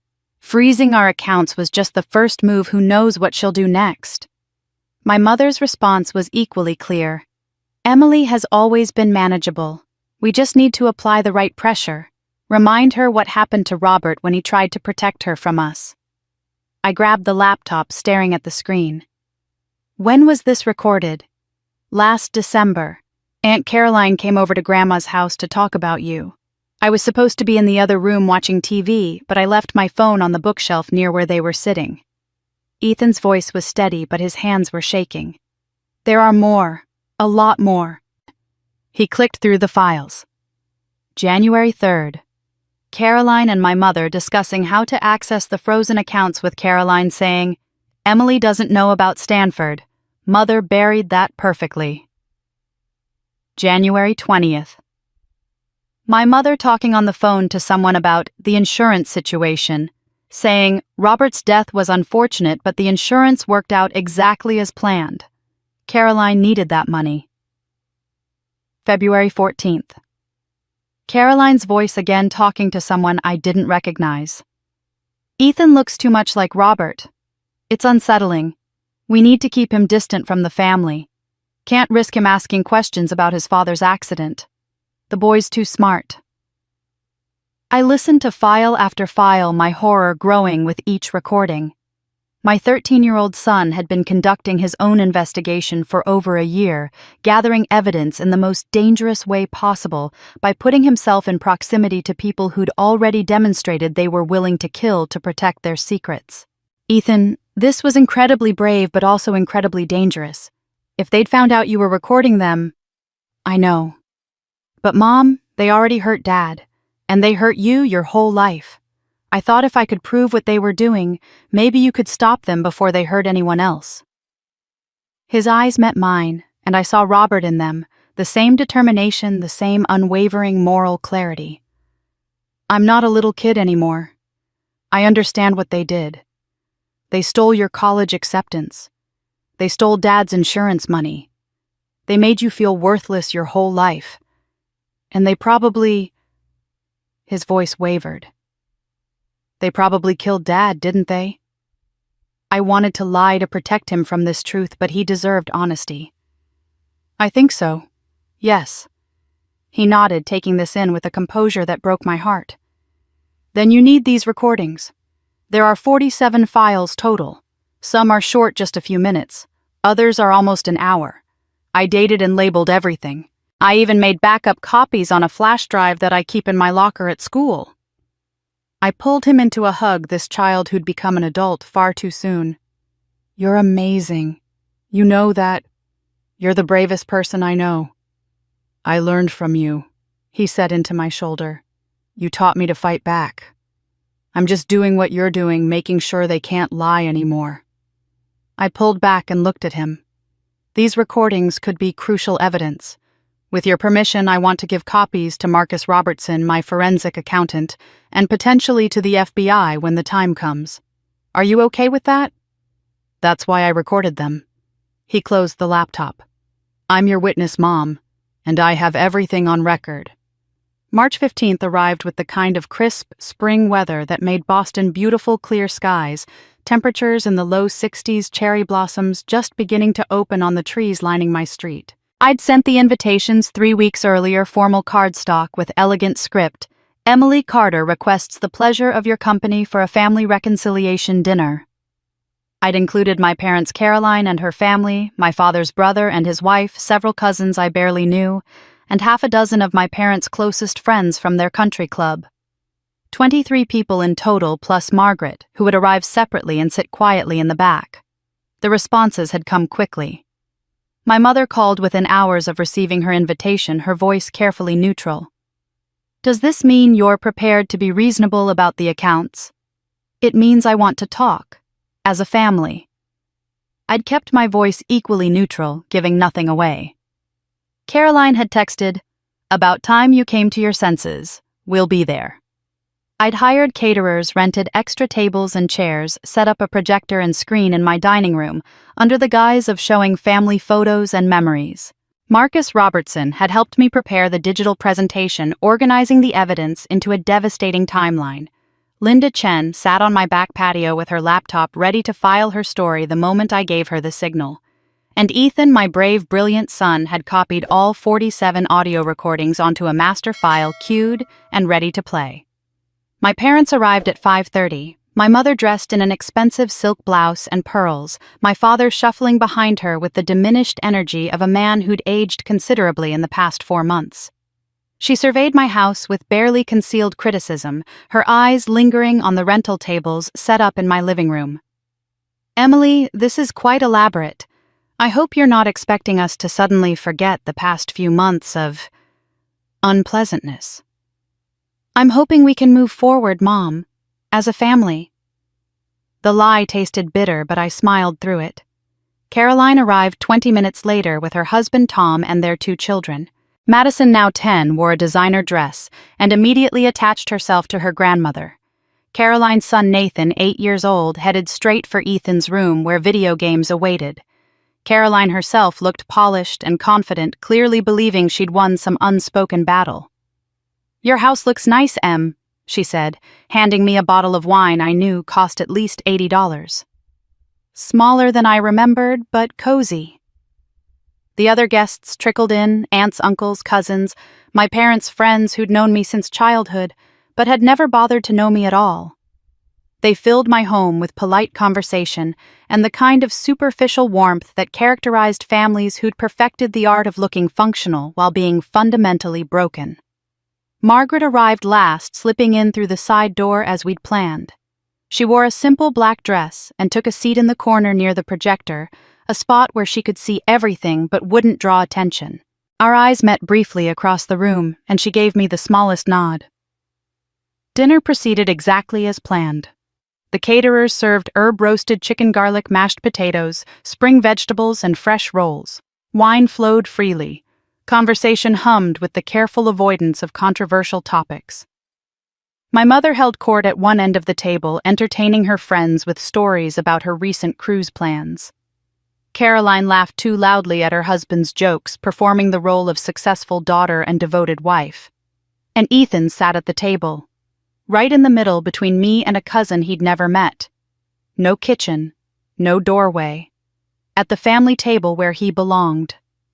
My mother's eyes had flickered to him when we sat down, a frown crossing her face. But with 20 guests present, she said nothing. Just pursed her lips and turned away, a small act of rejection I catalogued mentally. As the main course ended and the caterers cleared plates, my mother raised her wine glass. "I'd like to make a toast."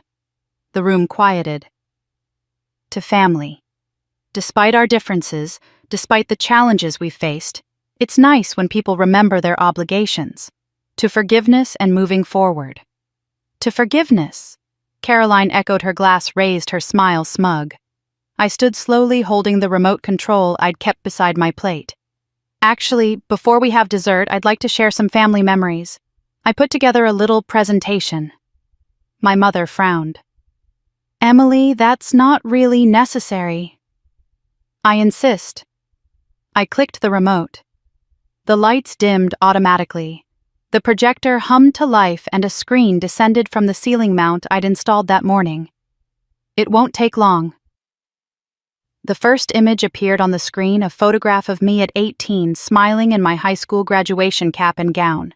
Below it, text read, "Emily Carter, class of 1999, GPA 4.0, SAT score 1480, college applications 8.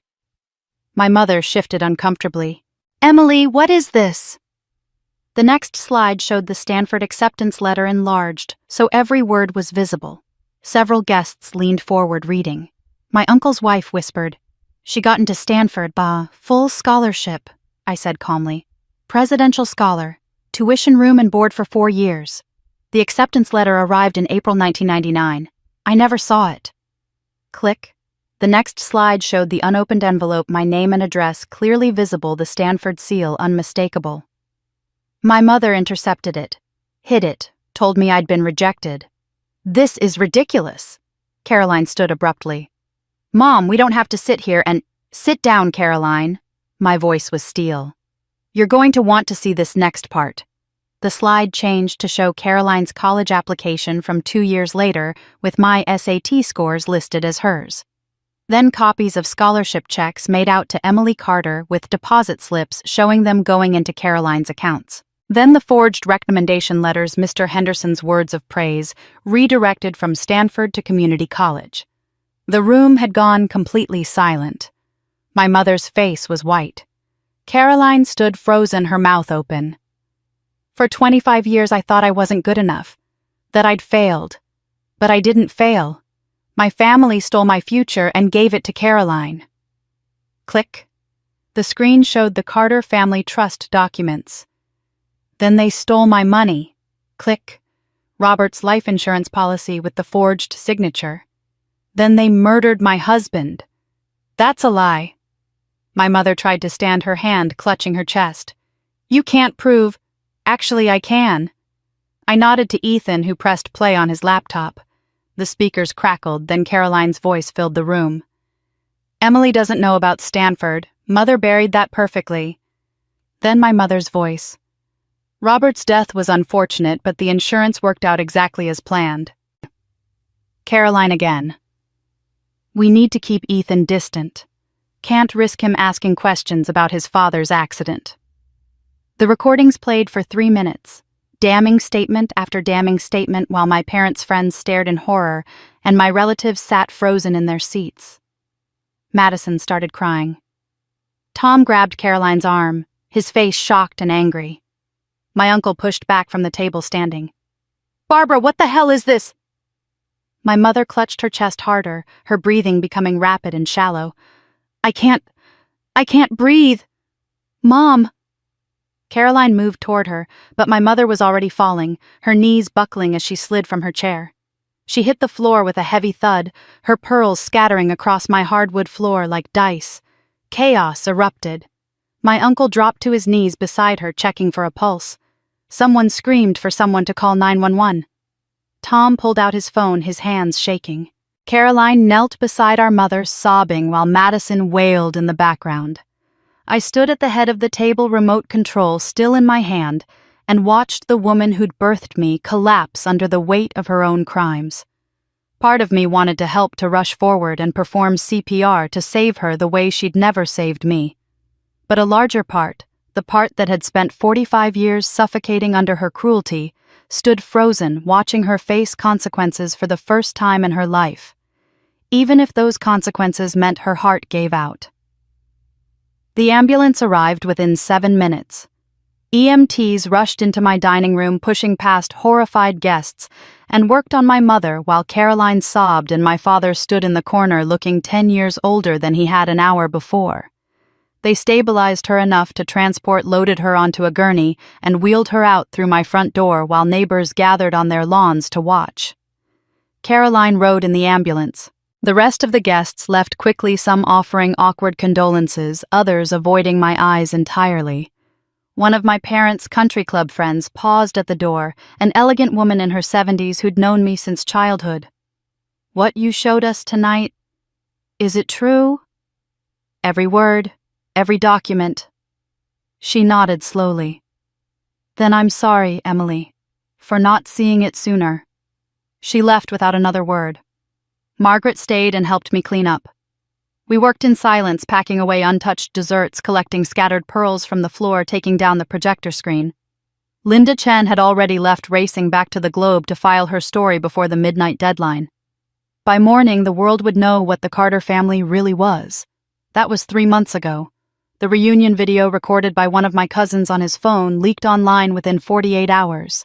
Someone posted it to social media with the caption, "Woman exposes family's decades of fraud at reconciliation dinner. This is wild." It went viral. 5 million views in 3 days, 10 million by the end of the week. Suddenly, I wasn't just Emily Carter, financial analyst and single mother. I was that woman who destroyed her family at dinner, and the daughter who exposed her mother's crimes, and the Thanksgiving revenge lady, even though it hadn't been Thanksgiving at all. The story exploded. Linda Chen's article in the Boston Globe was picked up by national news outlets. Cable news shows debated whether my public exposure was justified or cruel. True crime podcasters dissected every detail of Robert's death. Reddit created mega-threads analyzing the evidence I'd presented. My inbox flooded with messages, half calling me a hero for speaking truth, half calling me a vindictive monster who'd weaponized my mother's health crisis for attention. Caroline was fired from her executive position within a week. Her company released a statement about ethical violations inconsistent with our corporate values. Her social media accounts went dark. Her husband, Tom, filed for divorce 2 months later, citing irreconcilable differences and seeking full custody of Madison and Nathan. The insurance fraud investigation that I'd started anonymously was now very public, with the Massachusetts Attorney General announcing a formal inquiry into Robert's death and the forged beneficiary documents. My father moved out of their Florida condo and disappeared. I heard through my uncle that he'd rented a small apartment somewhere in New Hampshire, that he refused to answer calls or speak to anyone. His monthly payments to Margaret had stopped when he died. I realized he'd passed away from a heart attack 2 weeks after the reunion, the stress and shame apparently too much for his compromised cardiovascular system. I hadn't attended his funeral. Neither had Margaret. Extended family members made their allegiances clear through public Facebook posts and carefully worded statements. My uncle wrote, "I stand with Emily. What was done to her was unconscionable." 2 cousins unfriended me and posted about family loyalty and airing dirty laundry. My mother's country club friends divided into camps, some ostracized, her others rallied around her with defensive posts about understanding the full context and not rushing to judgment. But despite the vindication, despite the public acknowledgement that I'd been telling the truth, I felt hollow. I'd thought exposure would bring peace, that seeing my family face consequences would heal something fundamental that had been broken in me. Instead, it just brought noise. Constant, overwhelming noise. Reporters camped outside my house for 2 weeks. Ethan couldn't go to school without classmates asking intrusive questions. My office received so many calls that my boss finally asked me to take a leave of absence until things calmed down. One night in June, 3 months after the reunion, Ethan found me sitting in the dark in my office staring at my laptop screen filled with emails I couldn't bring myself to answer. "Mom, you okay?" "Just tired, sweetheart." He sat down in the chair across from me, the one where Margaret sat, where Robert used to sit. "Was it worth it? Everything that happened?" I looked at my son, at his serious face, and his father's eyes, and realized I didn't know how to answer. "I don't know. I thought I would feel different. Lighter, maybe. Like I'd finally gotten justice. But you don't. I just feel tired. And sad. And angry that it had to come to this." I closed the laptop. "Your grandmother is still in the hospital. They say she had a minor stroke during the reunion, that the stress triggered it. Caroline lost her job and her marriage. Your grandfather died. And yes, they deserved consequences for what they did. But it doesn't feel like winning. It just feels like destruction." Ethan was quiet for a moment. "Dad used to say that doing the right thing doesn't always feel good, that sometimes it just feels necessary. Your dad was a wise man." "Yeah, he was." 2 months later in August, I received a call from Mass General Hospital. My mother had collapsed again, this time more serious. Another stroke, the doctor said, affecting her speech and mobility. She was asking for me, he added, though her requests were difficult to understand given the damage to her language centers. I called Margaret immediately. "She wants to see me." "Don't go." Margaret's voice was firm. "She's manipulated you your entire life, Emily.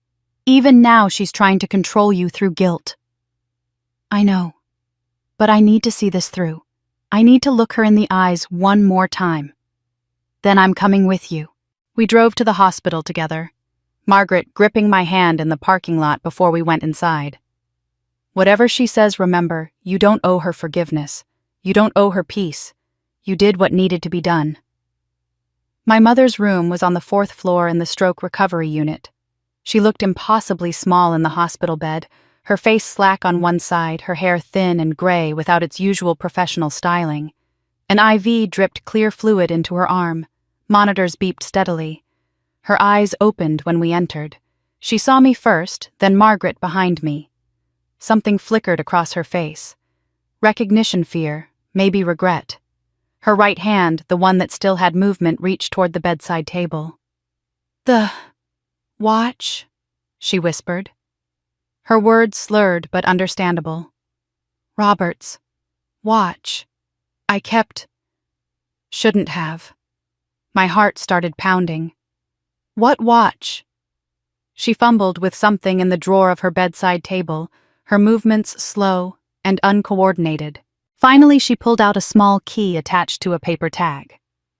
"Bank of America Safe Deposit Box 847. She pressed it into my palm, her fingers cold and weak. Inside, his watch. I took it. From the crash. Before police came. There's something hidden. He knew. Emily, he knew everything."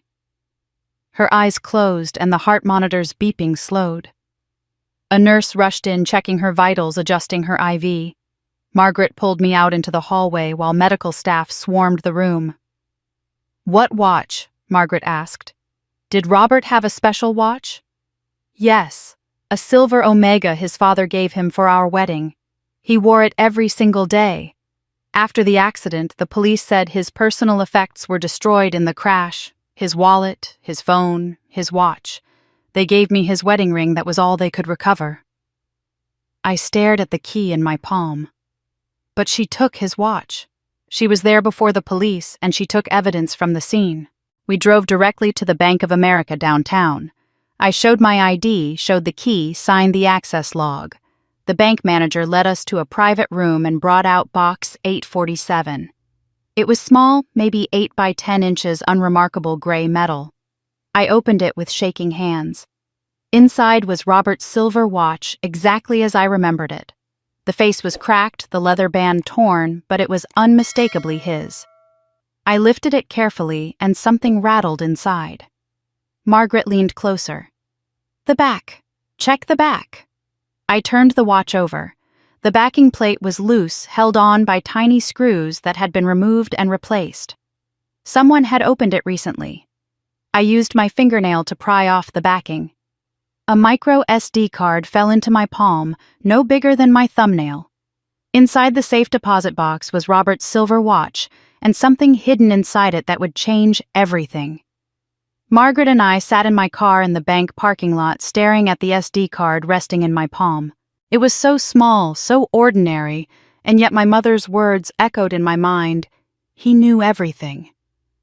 Robert had hidden this card in his watch, the watch he wore every day, the watch my mother had stolen from the crash site, and now, 7 years after his death, I held whatever truth he'd tried to preserve. "Are you going to look at it now?" Margaret asked quietly. "Not here. At home. With Ethan. He deserves to know what his father left us." But we didn't go home immediately. Something pulled me back to the hospital, back to the woman lying in that sterile room who'd just handed me the key to her own destruction. I needed to understand why. After 45 years of cruelty, why confess now? Why help me find evidence that would confirm her involvement in Robert's death? Margaret came with me. We rode the elevator to the 4th floor in silence, walked past nurses and orderlies who barely glanced at us, and stood outside my mother's room. Through the window I could see her sleeping, her chest rising and falling with mechanical regularity. Her face slack and peaceful in a way I'd never seen when she was conscious. "I need to stay," I told Margaret. "Just for a little while. I need to understand." "Then I'll stay with you." We pulled chairs into the room and sat on opposite sides of my mother's bed. For 2 hours we said nothing, just sat there watching this woman who'd caused so much damage. She woke once, looked at me with clouded eyes that didn't seem to recognize me, and whispered, "Caroline," before falling back asleep. I returned the next day, and the next, and the day after that. For a week, I spent my afternoons in that hospital room watching my mother drift in and out of consciousness. The doctors explained that she'd had a major ischemic stroke, that the damage was significant, and that testing revealed early-stage Alzheimer's disease that had likely been progressing for 2 or 3 years. The Alzheimer's could explain some behavioral changes, the neurologist told me on the 3rd day. Increased paranoia, poor judgment, difficulty managing complex tasks. The disease affects different people in different ways, but personality changes are common. I thought about my mother's increasing erratic behavior over the past few years, the way she'd become obsessed with controlling her accounts, the paranoid phone calls about Caroline needing to visit more often, the strange insistence on that Thanksgiving dinner that had started everything. Had the disease been clouding her judgment, or had she always been this cruel, and the Alzheimer's simply stripped away her ability to hide it? On the 5th day, my mother woke up more alert than she'd been all week. She saw me sitting beside her bed, and her eyes filled with tears. Her mouth moved, trying to form words, but the stroke damage made speech nearly impossible. She gestured frantically toward the notepad on her bedside table. I handed it to her along with a pen. Her right hand shook as she wrote the letters barely legible. "It wasn't me who hurt Robert." I stared at the words, my heart pounding. "What do you mean?" She wrote more slower this time, pressing hard enough that the pen tore through the paper. "I only helped hide it. I'm sorry." "Who hurt him? Who killed Robert?" Her hand moved toward the paper again, but her eyes rolled back slightly. She was fading, the lucidity slipping away like water through my fingers. She managed one more shaky word before the pen dropped from her hand and she fell back into sleep. "Ask." The word was incomplete, trailing off into an illegible scribble. Ask who? Ask what? I took the note, folding it carefully and putting it in my purse, my hands trembling. If my mother hadn't killed Robert, if she'd only helped cover it up, then who had? Caroline was the beneficiary of his life insurance, but had she actually orchestrated his death? Or was someone else involved that I hadn't even considered? Over the following days, I watched my mother slip further into confusion. She'd wake and ask for little Caroline, meaning my sister as a child. She'd talk to people who weren't there. Once she looked directly at me and said, "Emily, when did you get so tall?" as if I were still a child. The doctors said the Alzheimer's was progressing rapidly, accelerated by the trauma of the stroke and the stress of the past few months. I felt a strange cocktail of emotions sitting in that hospital room. Anger at the woman who'd systematically destroyed my life, stolen my future, and helped murder my husband. But also pity for this confused patient who no longer seemed to understand where she was or what she'd done. The woman I'd wanted to see punished was disappearing, replaced by someone who couldn't even remember her own crimes. On the 7th day, I stopped visiting. There was nothing more to learn from her, and I had more important things to do. The SD card sat in my desk drawer at home, waiting. That evening, after Ethan finished his homework, I called him into my office. Margaret came over as she did most evenings now, having become a permanent fixture in our lives. The three of us sat together, mother-son, and the woman who should have been my mother all along. "I need to show you both something," I said, pulling out Robert's watch. "Your grandmother gave me this last week. It was your dad's, Ethan. She took it from the crash site before the police arrived." Ethan took the watch carefully, running his fingers over the cracked face. "I remember this. He wore it every day. There's something inside it. Something he hid." I showed them how the backing plate was loose, how the micro SD card had been concealed in the mechanism. "I think this is what he wanted me to find, evidence of what really happened to him." Margaret leaned forward. "Have you watched it yet?" "No. I wanted us to see it together." I inserted the SD card into my laptop, my hands shaking slightly as I navigated to the files. There was only one, a video file dated November 8th, 7 years ago. 2 days before Robert died. The file was labeled simply, "For Emily." I looked at Ethan. "Are you sure you want to see this?" "It might be difficult." "He was my dad. I need to know the truth." I clicked play. The video opened on Robert sitting in his car, the camera positioned on the dashboard. It was evening, the light fading, and he looked exhausted. But his eyes were clear and focused as he stared directly into the lens. "Emily, if you're watching this, I'm already gone. And you need to know it was Caroline." Robert's face filled the laptop screen, and for a moment, I forgot how to breathe. 7 years. 7 years since I'd seen him alive, heard his voice, watched the way his left eyebrow raised slightly when he was thinking through something complicated. Beside me, Ethan made a small sound somewhere between a gasp and a sob. Margaret's hand found mine and squeezed. "Emily, if you're watching this, I'm already gone," Robert said, his voice steady despite the fear visible in his eyes. "And you need to know it was Caroline." He paused, running his hand through his hair the way he always did when stressed. 3 weeks ago, Caroline called me. Said she needed to meet privately, that it was about a business opportunity, and she needed my professional opinion as an insurance adjuster. We met at a coffee shop in Cambridge. She seemed nervous, kept looking around like she was worried someone would see us together. Robert shifted in his seat, and I could see he was parked somewhere, a parking garage, judging by the concrete pillars visible through the windshield behind him. She asked me to do something for her. She had financial documents, bank statements, investment records, property deeds, all belonging to your parents. She wanted me to adjust them, make it appear they were more financially stable than they actually were.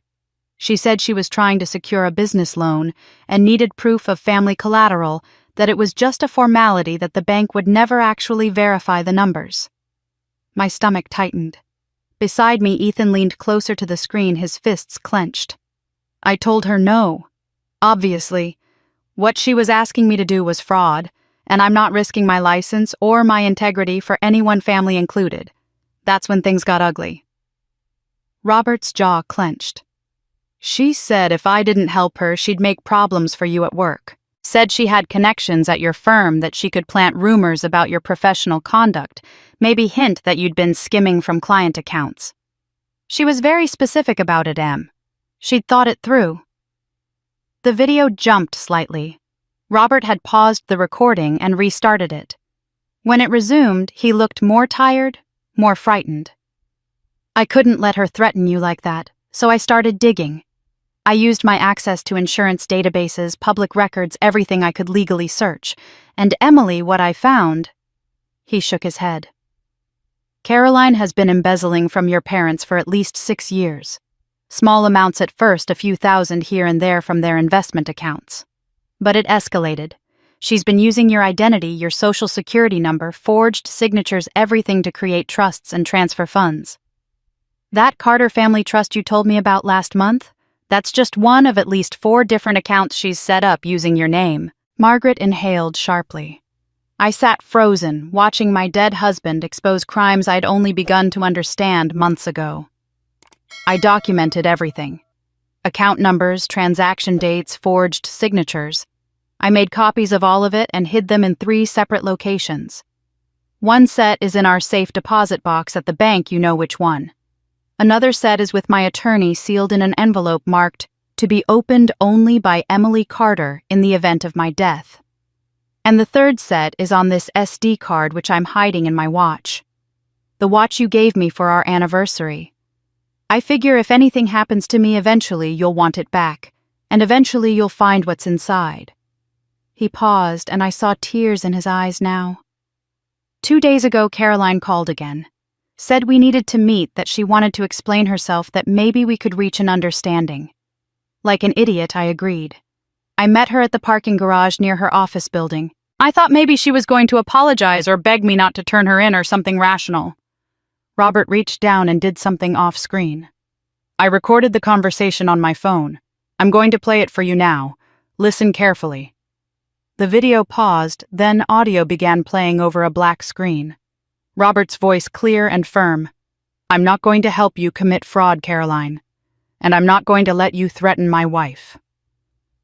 Caroline's voice colder than I'd ever heard it. Then you're forcing my hand, Robert. I don't want to hurt Emily. I love my sister in my own way. But I've worked too hard to build what I have. I'm not losing it because you suddenly developed a conscience. What you've built is based on stealing from your own family. I took what should have been mine anyway. My parents poured everything into Emily when we were kids, all their attention, all their hopes. They treated me like the pretty one, the social one, but Emily was always the smart one, the accomplished one. Do you know what it's like living in someone's shadow your entire life? Robert's voice was incredulous. So you stole her college acceptance. You forged her signatures. You've been embezzling money in her name. I evened the playing field. Emily got into Stanford, but she didn't need Stanford. She was always going to be fine with her perfect grades and her perfect work ethic. I needed the boost. I needed those scholarships, that money, that opportunity. And it worked. I'm an executive now. I have the life I was always supposed to have. And what about Emily? What about the life you stole from her? Caroline's laugh was sharp and bitter. Emily has you. She has your pathetically middle-class stability. She has her little accounting job and her little house and her little life. She's content with mediocrity. I'm not. There was silence for a moment. Then Robert's voice, quiet and dangerous. I'm turning you in. I have all the evidence. By this time next week, you'll be under investigation for fraud, identity theft, and embezzlement. No. Caroline's voice changed, became something darker. You're not. Because if you tell Emily, I'll destroy her. I'll make sure every professional connection she has knows she's been complicit. If you tell my parents, I'll convince them Emily is the one who's been stealing, and they'll believe me because they always believe me. But if you disappear, well, insurance adjusters drive a lot. Accidents happen. And with me as the beneficiary on your life insurance, thank you for that updated form. By the way, your signature was easy to copy. I'll have the money to make sure no one asks too many questions." The audio ended. The video resumed, showing Robert's face again, now pale and frightened. "She threatened to kill me. To Emily, if you're hearing this, that conversation happened 45 minutes ago. I'm recording this video before I drive home. I'm going to hide this SD card in my watch tonight, and tomorrow I'm going to the FBI. I'm going to turn over everything I have on Caroline. But just in case something happens before I get the chance, you needed to know the truth." He leaned closer to the camera, and I saw the love in his eyes, the desperate need to protect me, even from beyond death.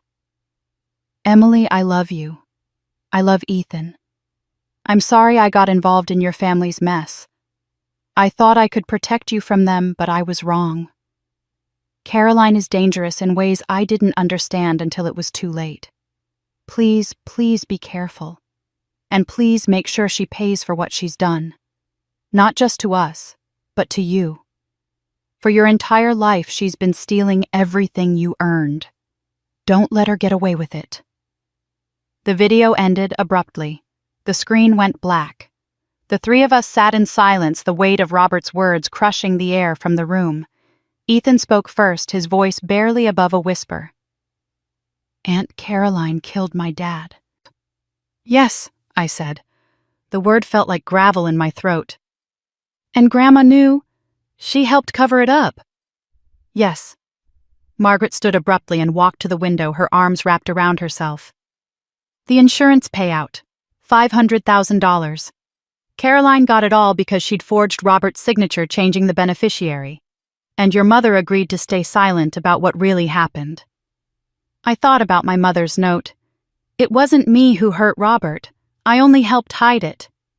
She'd told the truth in her own twisted way. She hadn't killed Robert.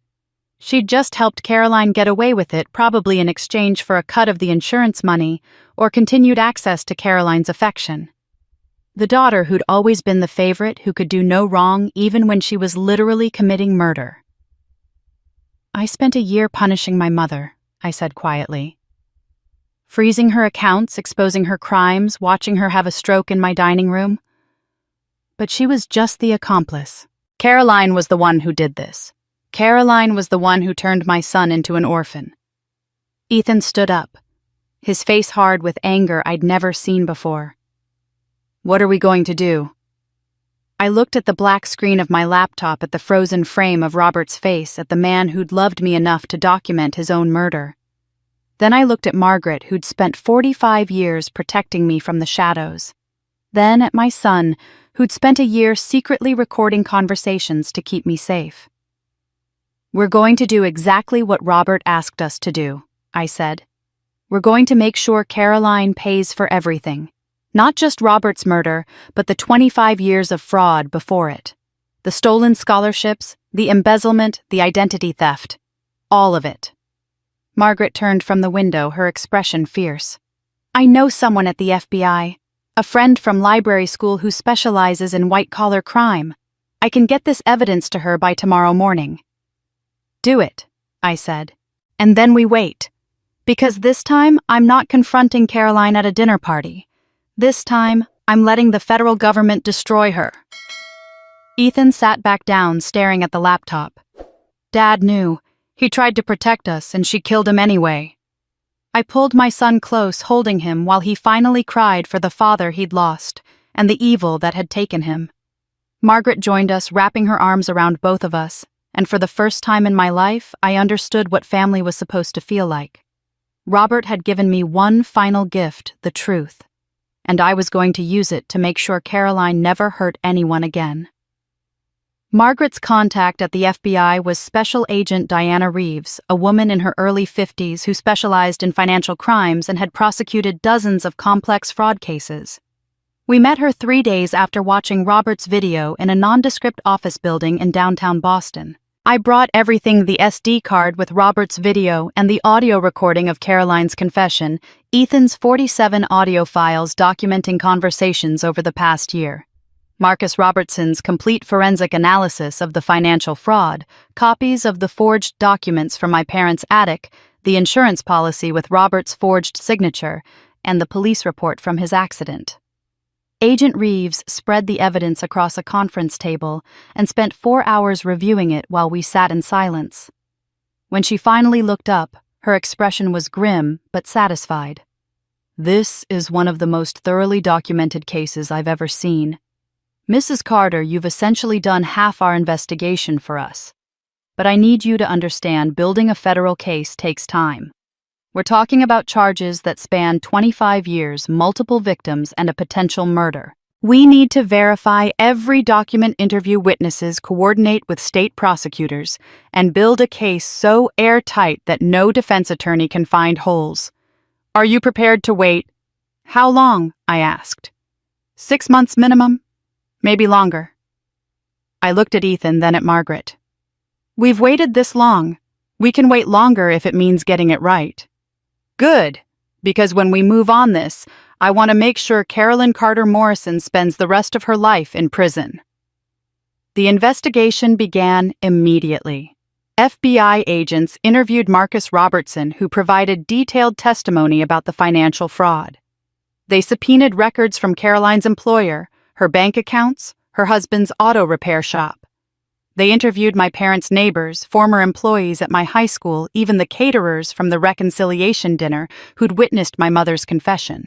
They brought in handwriting experts to analyze the forged signatures, automotive engineers to review Robert's accident report and determine if the brake failure could have been deliberately caused. Margaret and I were interviewed separately multiple times. They recorded our statements, verified our timelines, cross-referenced everything we said against the documentary evidence. Ethan, as a minor, was interviewed with me present and with a child advocate in the room. He answered every question calmly, explaining how he'd started recording conversations because he was afraid for my safety, describing the specific things he'd heard his grandmother and aunt say. The months passed slowly. I returned to work grateful for the distraction of analyzing other people's finances instead of obsessing over my own family's crimes. Ethan started high school, made the honor roll, joined the debate team. Margaret came over for dinner 3 or 4 nights a week, and slowly we built the mother-daughter relationship that should have existed from the beginning. She taught me to garden, helped Ethan with his English essays, and stayed up late with me on the nights when anxiety made sleep impossible. In July, Agent Reeves called. "We're coordinating with the State Attorney General's office. Federal charges will include wire fraud, mail fraud, insurance fraud, and conspiracy to commit murder. State charges will include second-degree murder, multiple counts of forgery, identity theft, and embezzlement. We're also charging her husband as an accessory to murder for his role in sabotaging Robert's vehicle. We're moving forward in September." Why September? Because that's when we'll have testimony from an expert witness who's been analyzing the brake system from Robert's car. We recovered it from the impound yard where it's been stored since the accident. The corrosion wasn't natural, it was accelerated by a chemical compound consistent with materials found in automotive repair shops, Caroline's husband's shop specifically. On September 11th, the night before the arrest, I couldn't sleep. I lay in bed staring at the ceiling, thinking about how this moment had been building for nearly a year. Since that Thanksgiving dinner when my family had humiliated Ethan. Since I'd frozen the accounts and started pulling the threads that unraveled everything. Since I'd found Margaret and learned the truth about my birth. Since I'd watched Robert's video and understood that Caroline hadn't just stolen my past, she'd murdered my future. At 5:30 in the morning, Margaret arrived at my house with coffee and pastries neither of us would eat. We sat in my living room in the pre-dawn darkness waiting. Agent Reeves had called the day before to tell us the arrest would happen at 6 a.m. sharp, that news crews had been tipped off and would be broadcasting live by 8. At exactly 6 o'clock, my phone buzzed with a text from Agent Reeves. "In progress." I turned on the television. Local news was showing traffic reports and weather forecasts. Margaret gripped my hand. Ethan came downstairs in his pajamas and sat between us on the couch, the 3 of us forming a united front as we waited for justice to finally arrive. At 6:27, the news broadcast was interrupted by breaking news. We're getting reports of a major arrest in the northern suburbs. Our helicopter is heading to the scene now. Details are still coming in, but sources tell us this is related to a high-profile fraud and murder case. The helicopter feed showed Caroline's house, a sprawling colonial in an expensive neighborhood. Police cars and black SUVs surrounded the property, their lights flashing in the early morning sun. As we watched, federal agents in FBI windbreakers approached the front door. They knocked, waited, then knocked again more forcefully. The door opened. Caroline appeared wearing a silk robe, her hair disheveled, her face confused and frightened. Behind her, I could see Madison and Nathan in the background, still in their pajamas, watching their mother with wide eyes. The agent spoke to Caroline, showing her something, a warrant, probably. She shook her head, tried to close the door, but they stopped her. One agent stepped forward with handcuffs. Caroline's mouth opened in what looked like a scream, though the helicopter was too far away to capture audio. She struggled briefly, but the agents were professional, calm, efficient. They cuffed her hands behind her back, read her what I assumed were her Miranda rights, and led her down the front walk toward a waiting car. Madison stood in the doorway, crying. Nathan tried to run after his mother, but a female agent gently held him back. Tom appeared from inside the house and pulled both children away from the door, his face grim. The news anchor's voice provided narration. We're witnessing the arrest of Caroline Carter Morrison, a 48-year-old technology executive who's being charged in connection with fraud, embezzlement, and the murder of her brother-in-law 7 years ago. This case has been under federal investigation for the past 6 months.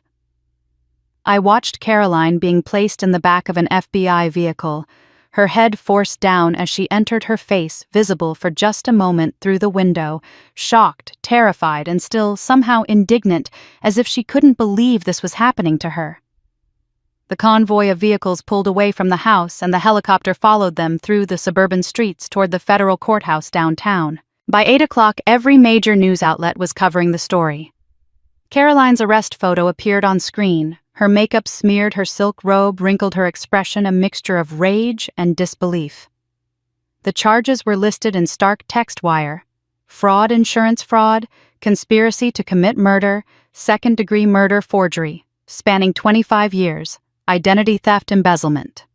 The potential sentence: life in prison without possibility of parole.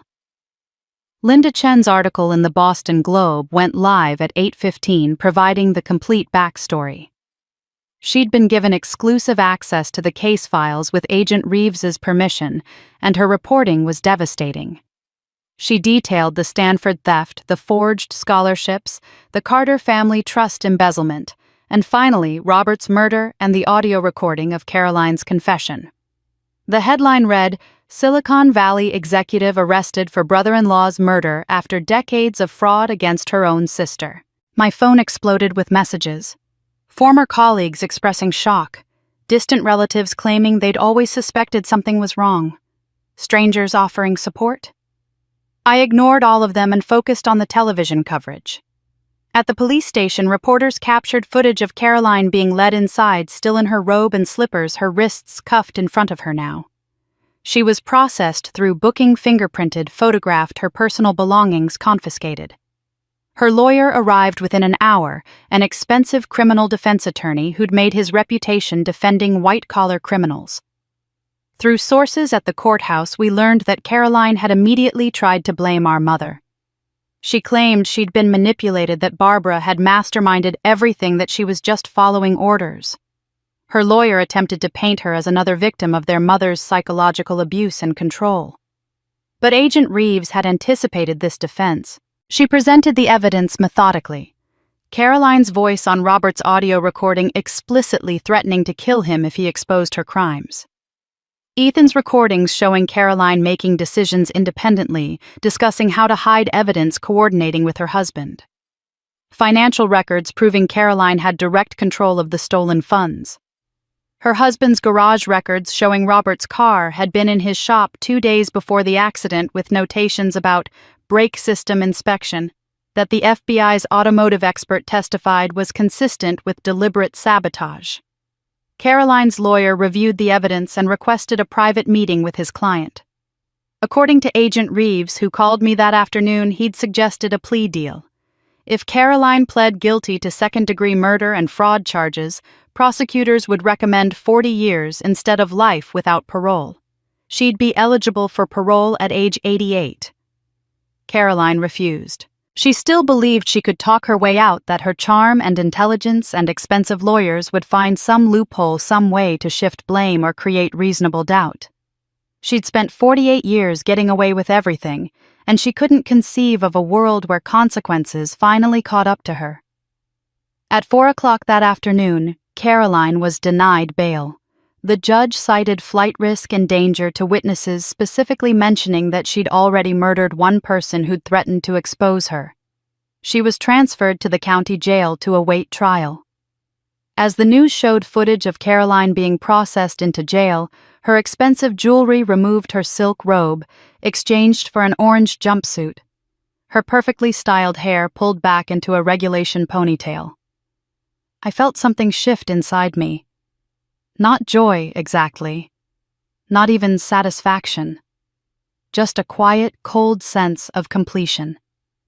I turned to Margaret, who'd sat beside me through all of it. Her hand never leaving mine. "Justice is cold," I whispered. "But it's fair." Margaret squeezed my hand. "Your husband would be proud of you." Ethan leaned against my other side. "Dad is proud of us. I know he is." We sat there as the sun set outside my windows, watching the news coverage repeat the same footage over and over: Caroline being arrested, Caroline being led into the police station, Caroline being denied bail. The woman who'd stolen my education, embezzled in my name, and murdered my husband was finally in custody. And this time, there would be no escape. Caroline's trial began on November 3rd, exactly 1 year after the Thanksgiving dinner that had started everything. The courthouse in downtown Boston was besieged by media from the moment the first witness was called. Court TV broadcast the proceedings live. The Boston Globe ran daily coverage. National news outlets sent their legal correspondents to analyze every development. The case had everything the media loved: wealth family betrayal, a murdered husband, decades of fraud, and a defendant who'd been a successful Silicon Valley executive now facing life in prison. The prosecution's case was methodical and devastating. They started with Marcus Robertson, who spent 2 full days on the stand explaining the financial fraud in terms a jury could understand. He showed how Caroline had created multiple trusts using my identity, how she'd forged signatures on dozens of documents, how she'd systematically embezzled nearly $400,000 over 15 years. He presented spreadsheets, bank records, signature analysis from 3 independent experts. The defense tried to argue that my mother had been the mastermind, that Caroline was just following orders. But Marcus calmly pointed out that the accounts all flowed directly to Caroline's control, that she was the sole beneficiary, that every forged signature was in her handwriting, not our mother's, not our. On day 4, they played Robert's video. The courtroom went absolutely silent as my dead husband's face filled the screens, as his voice explained how Caroline had threatened him, how she'd admitted to stealing from me, how she'd warned him that accidents happen. I watched the jury while Robert spoke, saw them leaning forward, saw the horror and sympathy on their faces. Several jurors glanced at Caroline, who sat at the defense table with perfect posture and a carefully neutral expression, as if she were attending a boring business meeting rather than her own murder trial. Then they played the audio recording Robert had made in the parking garage. Caroline's voice captured with perfect clarity, saying the words that would condemn her. "If you tell Emily, I'll destroy her. If you tell my parents, I'll destroy them. But if you disappear, accidents happen." The courtroom erupted. The judge had to call for order. Caroline's lawyer objected, claiming the recording had been obtained without consent, but Massachusetts was a one-party consent state. Robert had every legal right to record his own conversation, and the recording was admitted. On day 6, Ethan testified. He was 14 now, taller, his voice deeper, but still my little boy as he sat in the witness box wearing the suit we'd bought specifically for this moment. The prosecutor asked him to explain why he'd started recording conversations with his grandmother and aunt. Ethan spoke clearly, his eyes never leaving the jury. After Thanksgiving last year, after they made me wash dishes and eat leftovers while everyone else had dinner, I was scared. Not just for me, but for my mom. I'd heard stories about my dad's accident, about how it didn't make sense, and I was afraid something might happen to her too. So I started recording every conversation, everything they said when they thought I wasn't paying attention. Because my dad always said that documentation is everything, and I wanted to protect my mom the way he couldn't. The defense attorney tried to shake his testimony during cross-examination, suggesting he'd been coached by me, that a child couldn't possibly understand the implications of what he was recording. Ethan looked at the lawyer calmly and said, "I'm not a child anymore. I was there when they talked about hiding what they did to my father. I know exactly what I heard." The prosecution rested after 11 days. Caroline's defense lasted 3 days and consisted primarily of character witnesses who testified about her professional success and charitable work, and a psychiatrist who claimed she suffered from complex PTSD and had been manipulated by her domineering mother. The psychiatrist suggested that Caroline's actions were the result of a lifetime of psychological abuse that had impaired her judgment and moral reasoning. The prosecution's rebuttal was swift.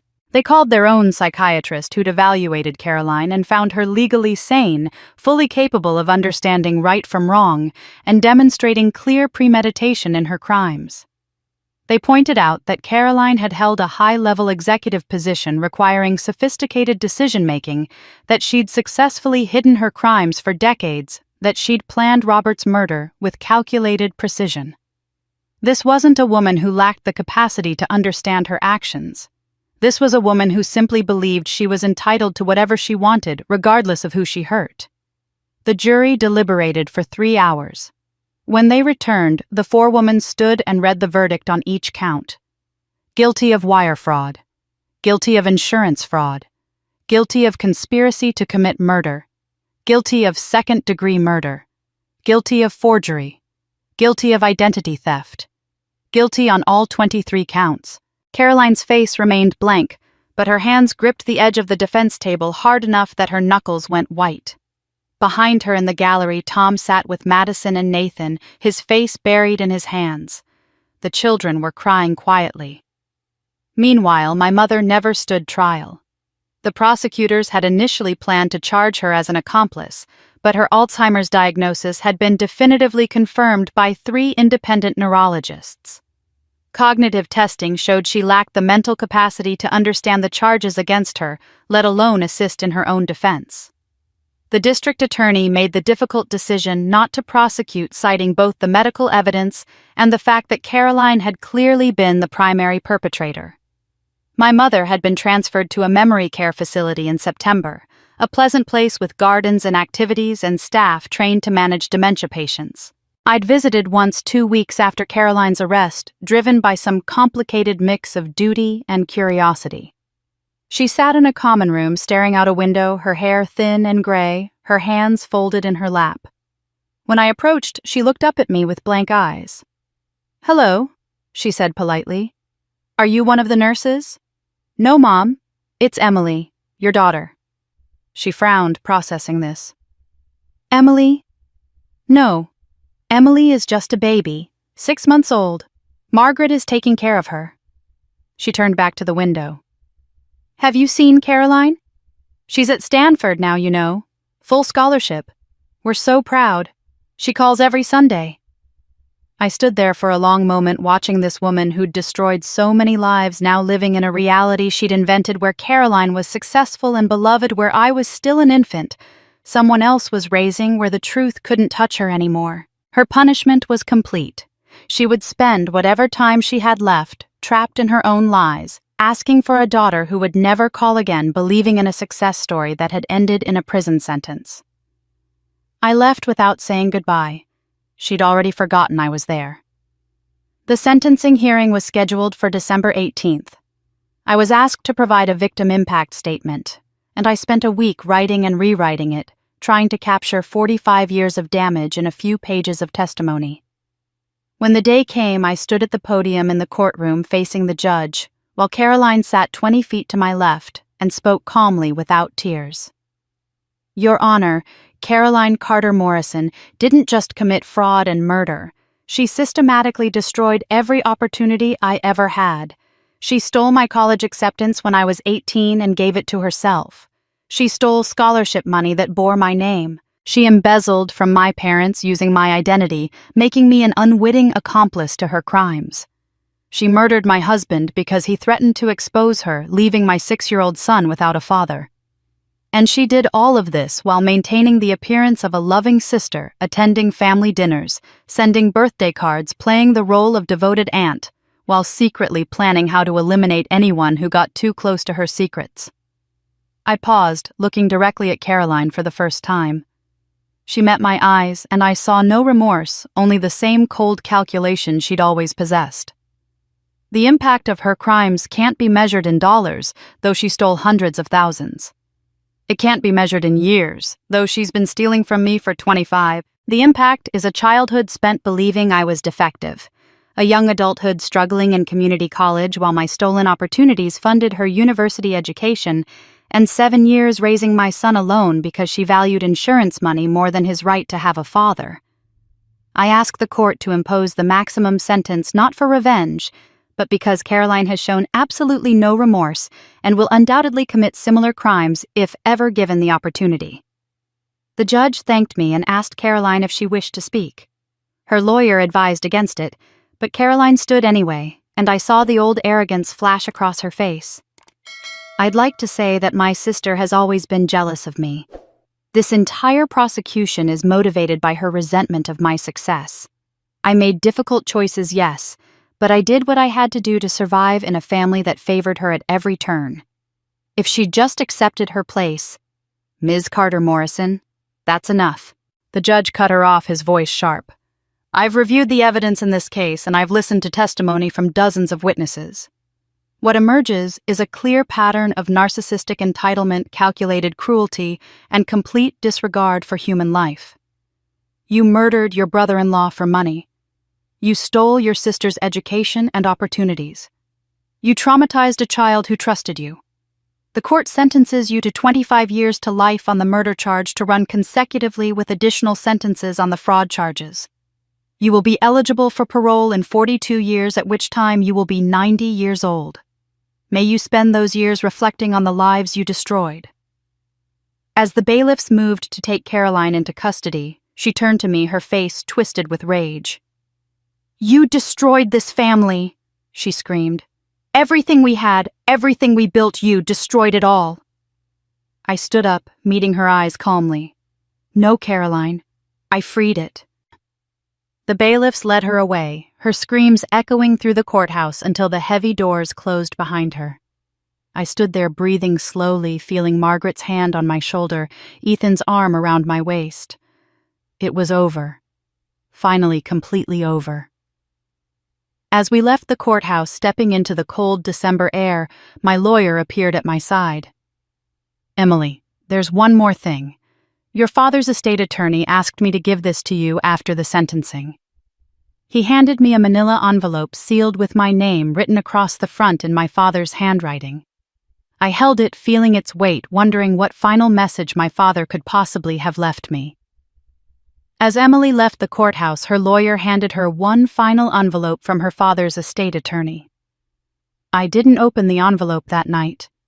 It sat on my kitchen counter for 3 days while I tried to summon the courage to read whatever final words my father had left me. Margaret offered to open it for me to read it first and tell me if it contained anything that would cause more pain. Ethan suggested we burn it unopened, let the past stay buried. But something stopped me from destroying it. Some small, stubborn part of me that still needed to know if my father had ever truly seen me. On the 4th day, the call came. My father's estate attorney, a man named Gerald Brennan, whom I'd never met, asked me to come to his office for a will reading. I almost refused. My father had died 2 weeks after Caroline's conviction, his heart attack attributed to the stress and scandal of having both his wife and eldest daughter exposed as criminals. I hadn't attended his funeral. I'd felt nothing when I heard the news except a dull, distant sense of completion. What could he possibly have left me except more disappointment? Mrs. Carter, I really must insist, Brennan said when I tried to decline.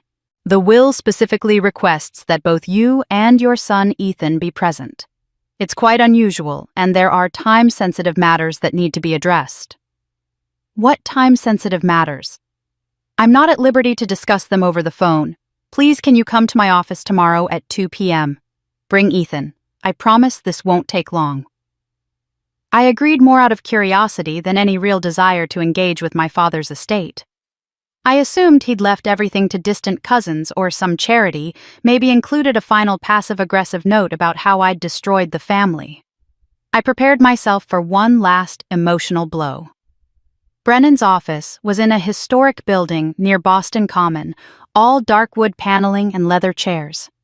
He was in his 60s with kind eyes and the careful manner of someone who'd delivered difficult news many times. He shook my hand, then Ethan's, and gestured for us to sit at a conference table where several documents were already arranged. Thank you for coming. I know this has been an extraordinarily difficult year for your family. He opened a folder and pulled out a legal document bound with a blue cover. Your father came to see me 3 weeks before he died. This was 1 week after the video of your family reunion went viral online. He was very specific about what he wanted to do with his estate, and he was adamant that I follow his instructions exactly. I braced myself. All right. Brennan opened the will and began reading the formal legal language about my father being of sound mind and body, revoking all previous wills, etc. Then he reached the substantive portion. I, David Jonathan Carter, leave my entire estate to my grandson, Ethan Robert Carter. I blinked, certain I'd misheard. I'm sorry, what? Your father left everything to Ethan, not to you, not to extended family members, not to charity. Everything goes to your son. Brennan looked at Ethan. That includes the house in New Hampshire where your grandfather was living, his investment portfolio, his life insurance policy, and various other assets. The total value after taxes and estate fees is approximately $1.2 million. Ethan stared at the lawyer, his mouth slightly open. But why?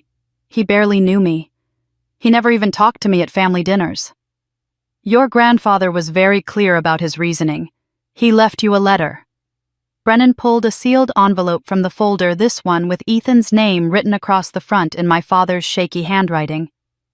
He asked that you read it aloud with your mother present. Ethan took the envelope with trembling hands. He looked at me, and I nodded, not trusting myself to speak.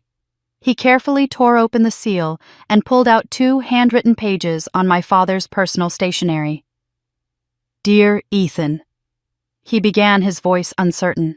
I'm writing this letter 1 week after watching a video that showed your mother exposing the truth about our family. I watched Caroline and Barbara's crimes laid bare for the world to see. I watched your mother stand up and fight back after 45 years of cruelty, and I realized something that should have been obvious decades ago. I am a coward. Ethan's voice wavered, but he continued. I watched my wife destroy your mother from the moment she was born. I stood by while Barbara gave Emily to Margaret because she didn't want to be a mother, then ripped Emily away from the one person who truly loved her because Barbara couldn't stand someone else having what she rejected.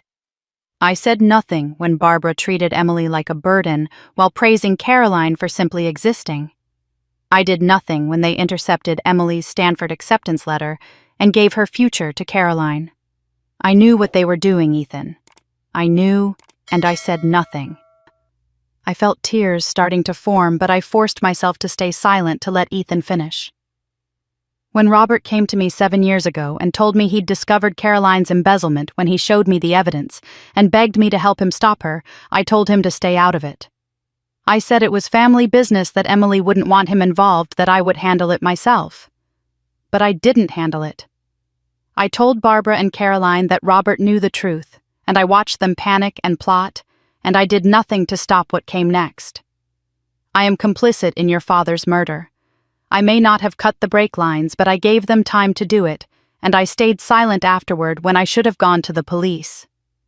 Ethan was crying now, tears streaming down his face, but he kept reading. I've spent my life choosing comfort over courage, choosing Barbara's approval over Emily's welfare, choosing silence over truth. I was weak, and I let weak men do terrible things through my inaction. But you, Ethan, are not weak. You recorded conversations to protect your mother. You testified in court against your own grandmother and aunt. You did what I never could. You chose what was right over what was easy. I'm leaving you my entire estate because I want you to have what I denied your mother: freedom. Freedom from our family's toxic legacy, from the burden of trying to earn love that should have been freely given, from the financial struggles that come from having your opportunities stolen. Use this money to do what your mother never could: live free from their shadow. Go to any college you want. Build any life you want. And most importantly, give your mother the peace she deserves. She's spent 45 years fighting battles I should have fought for her. It's time for her to rest. Ethan paused, his voice breaking completely. I know this money doesn't make up for what I didn't do. I know an inheritance can't erase the damage caused by my cowardice, but it's all I have left to give. I'm sorry, Ethan. I'm sorry I failed your mother. I'm sorry I failed your father. I'm sorry I failed you. Be the man I never was. Be brave, be good, be free. With love and regret, Grandpa David. The conference room was silent except for Ethan's quiet sobbing. I pulled him close, holding my son while he cried for the grandfather who'd finally at the very end found the courage to tell the truth. Margaret, who'd insisted on coming despite my protests, wiped her eyes with a tissue. Brennan cleared his throat gently. There are some legal matters we need to discuss regarding the estate. Since Ethan is a minor, the assets will be held in a trust until he turns 18 with you as trustee, Mrs. Carter. The house in New Hampshire can be sold immediately if you wish, or maintained as a property. The investment portfolio is already established and generating income. I have all the paperwork ready for your signatures. I nodded numbly, still processing everything. My father had known. He'd known about Stanford, known about Caroline's embezzlement, known that Robert's death wasn't an accident. He'd known everything and done nothing, choosing his own comfort over my safety, over Robert's life, over basic human decency. And yet at the very end, drowning in guilt and shame, he'd tried to make amends the only way he knew how. It wasn't enough. It would never be enough. No amount of money could replace the education I'd lost, the years I'd struggled, the husband who'd been murdered. But it was something. An acknowledgement. An apology. A final act of courage from a man who'd spent his life being a coward. We spent an hour signing documents, reviewing account statements, discussing the logistics of managing Ethan's inheritance. Brennan explained that the trust was structured to provide for Ethan's education and living expenses, with the remainder becoming available when he turned 25. It was generous, carefully planned, and represented more thought than my father had ever given me while he was alive. As we prepared to leave, Ethan folded the letter carefully and put it back in the envelope. He looked at me, his eyes red but clear, and said, Grandpa said sorry. I forgive him. Should we? I looked at my son, this brave, compassionate boy who'd been forced to grow up too fast, who'd lost his father to greed and his childhood to trauma, and who was still capable of considering forgiveness. I thought about my father's letter, about the weight of regret in every line, about the fact that he'd tried even inadequately to make things right. I don't know if I can forgive him completely, I said honestly. Not yet. Maybe not ever. But I can accept his apology. I can accept that he finally saw the truth, even if it took 45 years.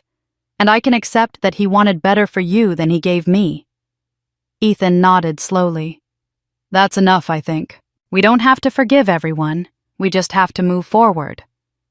When did you get so wise? I learned from my mom. He hugged me tightly. What do you want to do with the money? I thought about it for a moment. It's your money, sweetheart. Your grandfather left it to you, not me. When you're ready, when you're old enough to make these decisions, you'll choose what to do with it.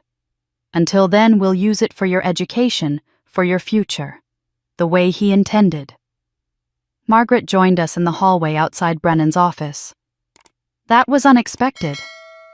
That's one word for it, I said. Your father's letter. It took courage to write that. Not as much courage as it would have taken to stop what was happening in real time, but still, some courage. "Too little too late," I said, but more than I expected from him.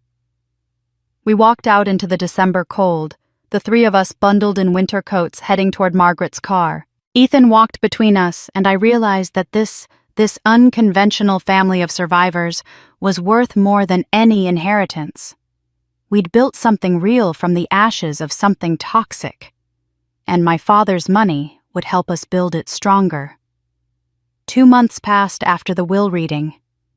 Winter settled over Boston with heavy snow and bitter cold. Ethan returned to school where he was no longer the kid whose family was all over the news, but just another freshman trying to survive algebra and make the basketball team. Margaret came over most evenings and we cooked together, establishing the kind of comfortable domestic routine I'd never had growing up. We didn't talk about my mother much. She existed in that memory care facility, like a ghost neither fully present nor entirely gone trapped in the deteriorating maze of her own mind. Then, on a gray February morning, the facility called. "Mrs. Carter, this is Nurse Williams from Meadowbrook Memory Care. Your mother is having what we call a lucid interval. It's rare with Alzheimer's patients at her stage, but occasionally they have periods of clarity. She's asking for you. If you want to speak with her while she's cognizant, I'd suggest coming soon. These moments don't typically last long." I stood in my kitchen phone pressed to my ear, feeling my stomach clench. "How long do I have?" "It's impossible to predict. Could be an hour, could be a few minutes. But she's very insistent about seeing you." I called Margaret immediately. She arrived within 20 minutes and we drove to the facility in silence. I didn't know what I was walking into, what my mother might say with her mind temporarily clear. Part of me didn't want to hear it. The woman in that facility had been blessedly distant, locked away in her confusion, unable to hurt anyone anymore.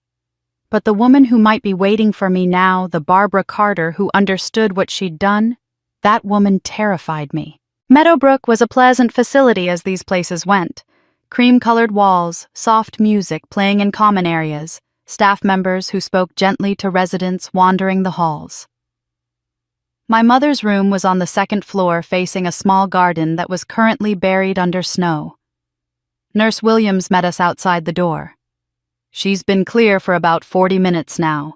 She knows where she is, knows what year it is, knows what happened with Caroline's trial. It's all come back to her temporarily." The nurse hesitated. "I should warn you, she's very emotional. This kind of clarity can be distressing for patients because they suddenly remember everything they've forgotten, including their own deterioration." "Is anyone else with her?" "No. She asked for you specifically, and she mentioned someone named Margaret." Margaret and I exchanged glances. My mother knew Margaret was here. After all these years in this moment of clarity, she remembered the girl she'd forced out of my life when I was 6 months old. We entered the room together. My mother was propped up in her hospital bed wearing a pale blue nightgown, her hair thin and white against the pillow. But her eyes were different from every other time I'd visited. They were focused, present, aware. She looked at Margaret first, and something like pain crossed her face. "You came. After all these years." Her voice was hoarse, but clear. Margaret moved closer to the bed. "I came for Emily, not for you." My mother nodded slowly, as if this was exactly what she'd expected. Then her eyes found me, and I saw recognition there, not the blank confusion of Alzheimer's, but true recognition of who I was and what she'd done to me. "And you, my shadow daughter." I stayed near the door, not ready to come closer. "The nurse said you wanted to see me." "I did. I do. Because I'm awake right now, truly awake, and I know what I've done. More importantly, I know I won't remember this conversation in an hour, maybe less. The fog is already trying to come back, pulling at the edges of my thoughts. But right now, I need to tell you the truth. The real truth, not the justifications and lies I've been telling myself for 45 years. She struggled to sit up straighter, and despite everything, I moved forward to help adjust her pillows.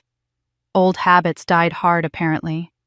She looked at me with those clear, terrible eyes. I was 19 when I had you. 19 and furious about it. I didn't want to be a mother. I wanted to be someone important, someone memorable. I'd gotten into graduate school, had plans for my life that didn't include a baby. When your father married me, I thought that was my chance. His family had money connections. I could still become someone through him. But you existed, living proof that I was just another teenage mother who'd gotten pregnant and had to get married, proof that I was ordinary. Margaret started to say something, but my mother held up a shaking hand. Let me finish. Please, I don't have much time before this clarity leaves. She turned back to me. I gave you to Margaret because I couldn't stand to look at you. Every time I saw you, I saw my failed ambitions, my trapped life. Margaret loved you instantly. Of course she did. She was a child herself, and you were innocent and perfect. For 6 months, I pretended you didn't exist. I finished my graduate applications, started planning the life I wanted. Then David said I had to take you back, that his family wouldn't accept our marriage if I didn't raise my own child. So I demanded you back, but not because I wanted you, because I needed you as a prop. Proof that I was a proper wife and mother. Tears were streaming down her face now, but she kept talking, the words tumbling out like she was afraid she'd lose them before she could say everything. Then Caroline came along.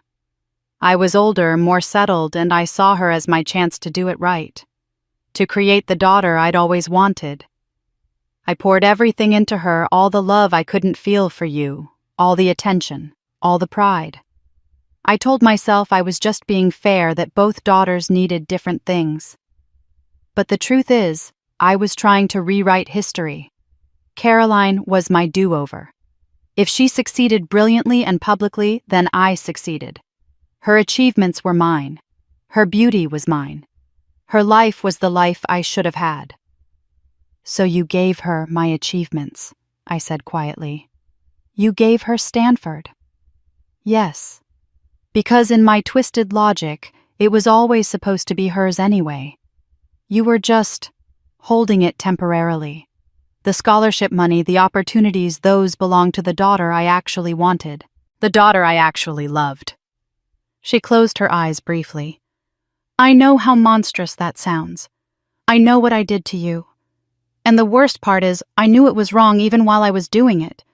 I saw you trying so hard to earn my love, saw you achieving things Caroline never could, saw you becoming remarkable despite everything I did to hold you back.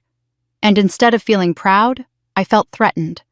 Because if you succeeded without my help, what did that say about me? Margaret spoke, her voice hard. It said you were unnecessary. And you couldn't stand that. No, I couldn't. I was so afraid of being forgotten, so terrified of being ordinary, that I sacrificed the one person who would have remembered me with love. You would have loved me, Emily, if I'd let you.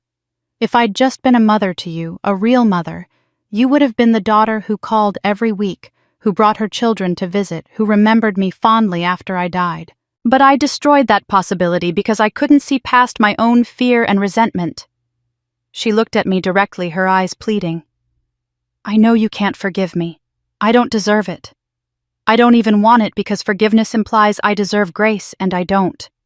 What I did to you was systematic and cruel and deliberate. I chose every single day for 45 years to hurt you. That's not something you forgive. That's something you survive. Her hands were shaking now, and I could see the confusion starting to creep back into her eyes, the fog returning. But Emily, listen to me while I can still say this clearly. Forgive yourself. Forgive yourself for hoping I'd change. Forgive yourself for trying so hard to earn something I was never capable of giving. Forgive yourself for bringing Ethan to that Thanksgiving dinner, for sending us money, for believing that maybe this time would be different. You were the one who was supposed to give up, not me. You were supposed to walk away decades ago. But you kept trying because you're good and hopeful and decent, and I punished you for all of those qualities. A nurse knocked softly and entered, checking my mother's monitors. Mrs. Carter, your blood pressure is rising. You need to rest. Not yet. Please. My mother's voice was becoming more agitated, more desperate. Some people are too broken, Emily. Some people are so damaged by their own selfishness and fear that they can't be fixed. I'm one of them. I was broken long before I had you, and I broke you in return. But you put yourself back together. You built a life. You protected your son. You stopped the cycle. The confusion was returning rapidly now. She looked around the room, seeming to forget where she was. Is Caroline here? She had a recital tonight. She plays beautifully. Did you know that my Caroline plays? She stopped, the lucidity flickering back for just a moment. She's in prison. I remember now, she killed Robert. Killed my beautiful Caroline, murdered your husband. Yes, I said. I helped her hide it. I took his watch from the crash. I lied to police. The fog was winning now, pulling her back under. But Caroline was at Stanford. Wasn't she the recital? I need to go to her recital. She looked past me, her eyes unfocused, and I knew the moment was over. The clarity had lasted maybe 15 minutes, just long enough for her to confess what she'd known all along, that she'd destroyed me deliberately, systematically, and without real remorse, until it was far too late. A different nurse came in with medication. I think you should go now. She's going to sleep soon, and when she wakes up, she won't remember this conversation. Margaret took my arm, gently guiding me toward the door. My mother was already asking the nurse about Caroline's schedule, insisting she needed to call her daughter at Stanford, confused about why her phone wasn't working. The woman who'd just confessed 45 years of calculated cruelty was gone, replaced again by the confused patient who lived in a fantasy where her favorite daughter was successful and nearby and not serving 25 years to life for murder. In the hallway, I stopped and leaned against the wall, trying to process what had just happened. Margaret stood beside me, her hand on my shoulder. Are you all right? I don't know. She apologized, sort of. She explained. She told me to forgive myself. I looked at Margaret. But she also said she doesn't want forgiveness, that she doesn't deserve it. She doesn't, Margaret said firmly. But you needed to hear it. You needed to know that it was never about you being defective or unlovable. It was always about her brokenness, her fear, her selfishness. We walked back toward the exit, past residents sitting in wheelchairs, past bulletin boards, advertising activities and visiting hours. At the door, I stopped and looked back down the hallway toward my mother's room. I thought about the woman in that bed, trapped now in a reality she'd invented, asking for a daughter who would never come. I whispered, knowing she'd never hear me, knowing it didn't matter. You'll be forgotten, but I'll be free. Then Margaret and I walked out into the February cold, and I didn't look back. 1 year later, Thanksgiving arrived again. Year 3. The anniversary of the dinner that had started everything, though this time there would be no humiliation, no carefully orchestrated cruelty, no division between those who belonged and those who didn't. This time, we were creating something entirely new. My dining room table was set for 12. Margaret had helped me cook for 2 days a traditional turkey, but also dishes that reflected the people we'd become: Linda Chen's favorite ginger-glazed salmon, Marcus Robertson's grandmother's cornbread dressing, vegetarian options for Ethan's friend Maya, who didn't eat meat. The table itself held no assigned seats, no hierarchy, no careful placement designed to communicate worth. Just 12 chairs around a table waiting for people who'd chosen to be there. Linda arrived first, bringing wine and her infectious energy. Emily, this smells incredible. And you look happy. Actually happy, not just getting through it happy. I am happy, I said, surprised to realize it was true. Marcus came next with his wife, then Ethan's 3 closest friends from school, then the 2 neighbors who'd brought us casseroles during the trial and never asked invasive questions. By 6 o'clock, my home was filled with conversation and laughter with people who knew our story but didn't define us by it. We sat down to eat together. Everyone at one table, no adults versus children, no hierarchy of importance. Ethan, now 15, and suddenly looking more like Robert every day, stood and raised his glass of sparkling cider. I want to make a toast, he said, his voice steady. "I'm grateful for people who chose to love us, not people who were obligated to. Real family isn't about blood. It's about showing up, being honest, and sitting at the table together, all of us equally." We clinked glasses, and I felt tears starting, but didn't try to stop them. These were good tears, the kind that came from healing rather than hurt. Margaret suggested we go around the table sharing what we were grateful for. The responses ranged from profound to wonderfully mundane. Marcus said second chances. Linda said truth tellers. Ethan's friend Devin said really good coffee. His friend Maya said people who fight for what's right. Margaret looked at me and said simply, "Finding my daughter again." When it was my turn, I looked around the table at these people who'd become my chosen family.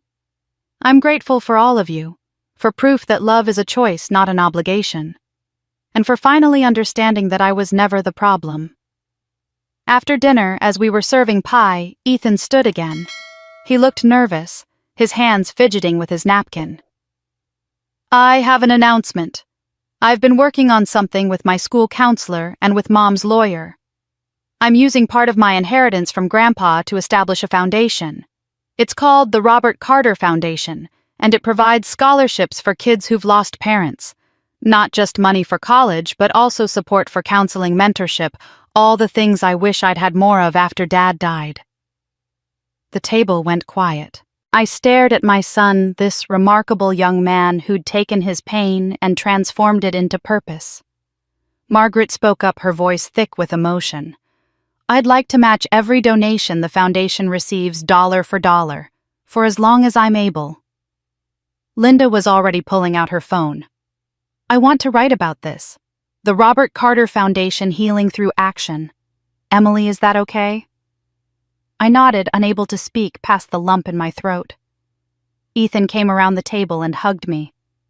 "Dad would want this, Mom. He'd want something good to come from what happened." "He would be so proud of you," I whispered. "I'm so proud of you." We cleared the dishes together, all of us as a team. No one person relegated to the kitchen while others relaxed. No hierarchy of who served and who was served. Just people working together, talking and laughing, storing leftovers in containers that everyone would take home. I was loading the dishwasher, Marcus drying serving platters beside me, when someone knocked on the door. It was after 9, unexpected for visitors. I wiped my hands on a towel and walked to the entryway, Margaret following close behind. Through the peephole, I saw a woman I didn't recognize, young, maybe mid-20s, with dark hair and nervous eyes. She held an envelope in her hands and kept glancing at a piece of paper as if confirming she had the right address. I opened the door. "Can I help you?" The woman looked up at me, and something about her eyes seemed familiar, though I couldn't place it. "Are you Emily Carter? Emily, who had a sister named Caroline?" My stomach tightened. "Yes. Who are you?" She took a deep breath. "My name is Sarah Morrison. Caroline is my mother, and I think you need to see this." Sarah Morrison handed me the envelope with shaking hands. Inside was a handwritten letter from Caroline, written from prison. She wanted to apologize to her children for the damage she'd caused, wanted them to know the truth about what she'd done, and wanted them to have a relationship with me if I was willing. Sarah had found the courage to reach out, hoping to break the cycle of secrets and lies that had defined our family for generations. We talked for an hour that night, Sarah and I, while Margaret made tea and the rest of our Thanksgiving guests quietly gave us space. I told Sarah that I didn't know if I could have a relationship with her, that the wounds were still too fresh, but that I appreciated her courage in coming. She left with my phone number and a promise that we'd talk again when we were both ready. 3 months later, Linda Chen appeared at my door again, this time with a thick manuscript. "I've been writing this for a year," she said. "Your story, Margaret's story, all of it. I'm calling it The Thanksgiving Table, a story of stolen lives and reclaimed truth. I want to publish it with all proceeds going to the Robert Carter Foundation." I read the manuscript in 2 days. Linda had captured everything: the cruelty, the fraud, the murder, but also the resilience, the healing, the unexpected grace of finding Margaret after 45 years. I called her when I finished. "I'll agree on one condition. Margaret's story gets equal weight to mine. This isn't just about revenge or justice. It's about invisible mothers and stolen daughters. It's about what happens when women are forced to give up their children, and when children grow up believing they're unlovable. Her story matters as much as mine." Linda agreed immediately. The book was published 8 months later and became a bestseller within weeks. Suddenly, I wasn't just the woman from the viral video anymore. I was an advocate speaking on morning shows about financial elder abuse, family trauma recovery, and the importance of breaking generational cycles of cruelty. Margaret joined me for every interview, and together we told the truth about what had been done to us and how we'd found each other again. 2 years after that Thanksgiving dinner where Sarah had knocked on my door, Ethan received his college acceptance letters. He'd applied to Stanford among other schools, never mentioning it to me because he didn't want to create pressure or painful comparisons. When the thick envelope arrived with the Stanford seal, he brought it to me unopened. "Mom, I need you to open this with me." Inside was an acceptance letter to Stanford University's class of 2028, with a note from the admissions office mentioning that they'd read Linda's book and were honored to welcome the son of Emily Carter. Ethan had been accepted to the school I should have attended 25 years ago. He planned to study psychology, specifically trauma counseling for children who'd lost parents. "I want to help kids like me," he said. "Kids who've lost someone and don't know how to process it. Dad would want that." Thanksgiving arrived again. Year 5.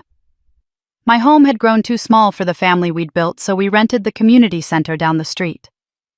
20 people gathered around tables pushed together, creating one long surface where everyone belonged. Ethan's scholarship recipients and their families. Sarah Morrison, who'd become a cautious friend. Marcus Robertson and his wife. Linda Chen with her partner. Our neighbors. Margaret's friends from the library. All of us connected not by blood, but by choice, by survival, by the deliberate decision to love each other. Ethan, now 18 and preparing to leave for Stanford in the fall, stood to give a speech about the foundation's first year. 3 scholarships awarded $15,000, distributed dozens of children connected with counseling services they couldn't otherwise afford. Margaret stood beside him, announcing that she'd established a permanent endowment to ensure the foundation would continue long after we were gone. As Margaret carved the turkey with practiced efficiency, someone proposed a toast. We all raised our glasses, a mixture of wine and cider and sparkling water, and spoke together. "To families we choose futures we reclaim, and tables where everyone belongs." Snow began falling outside the windows, soft and steady, blanketing the world in white.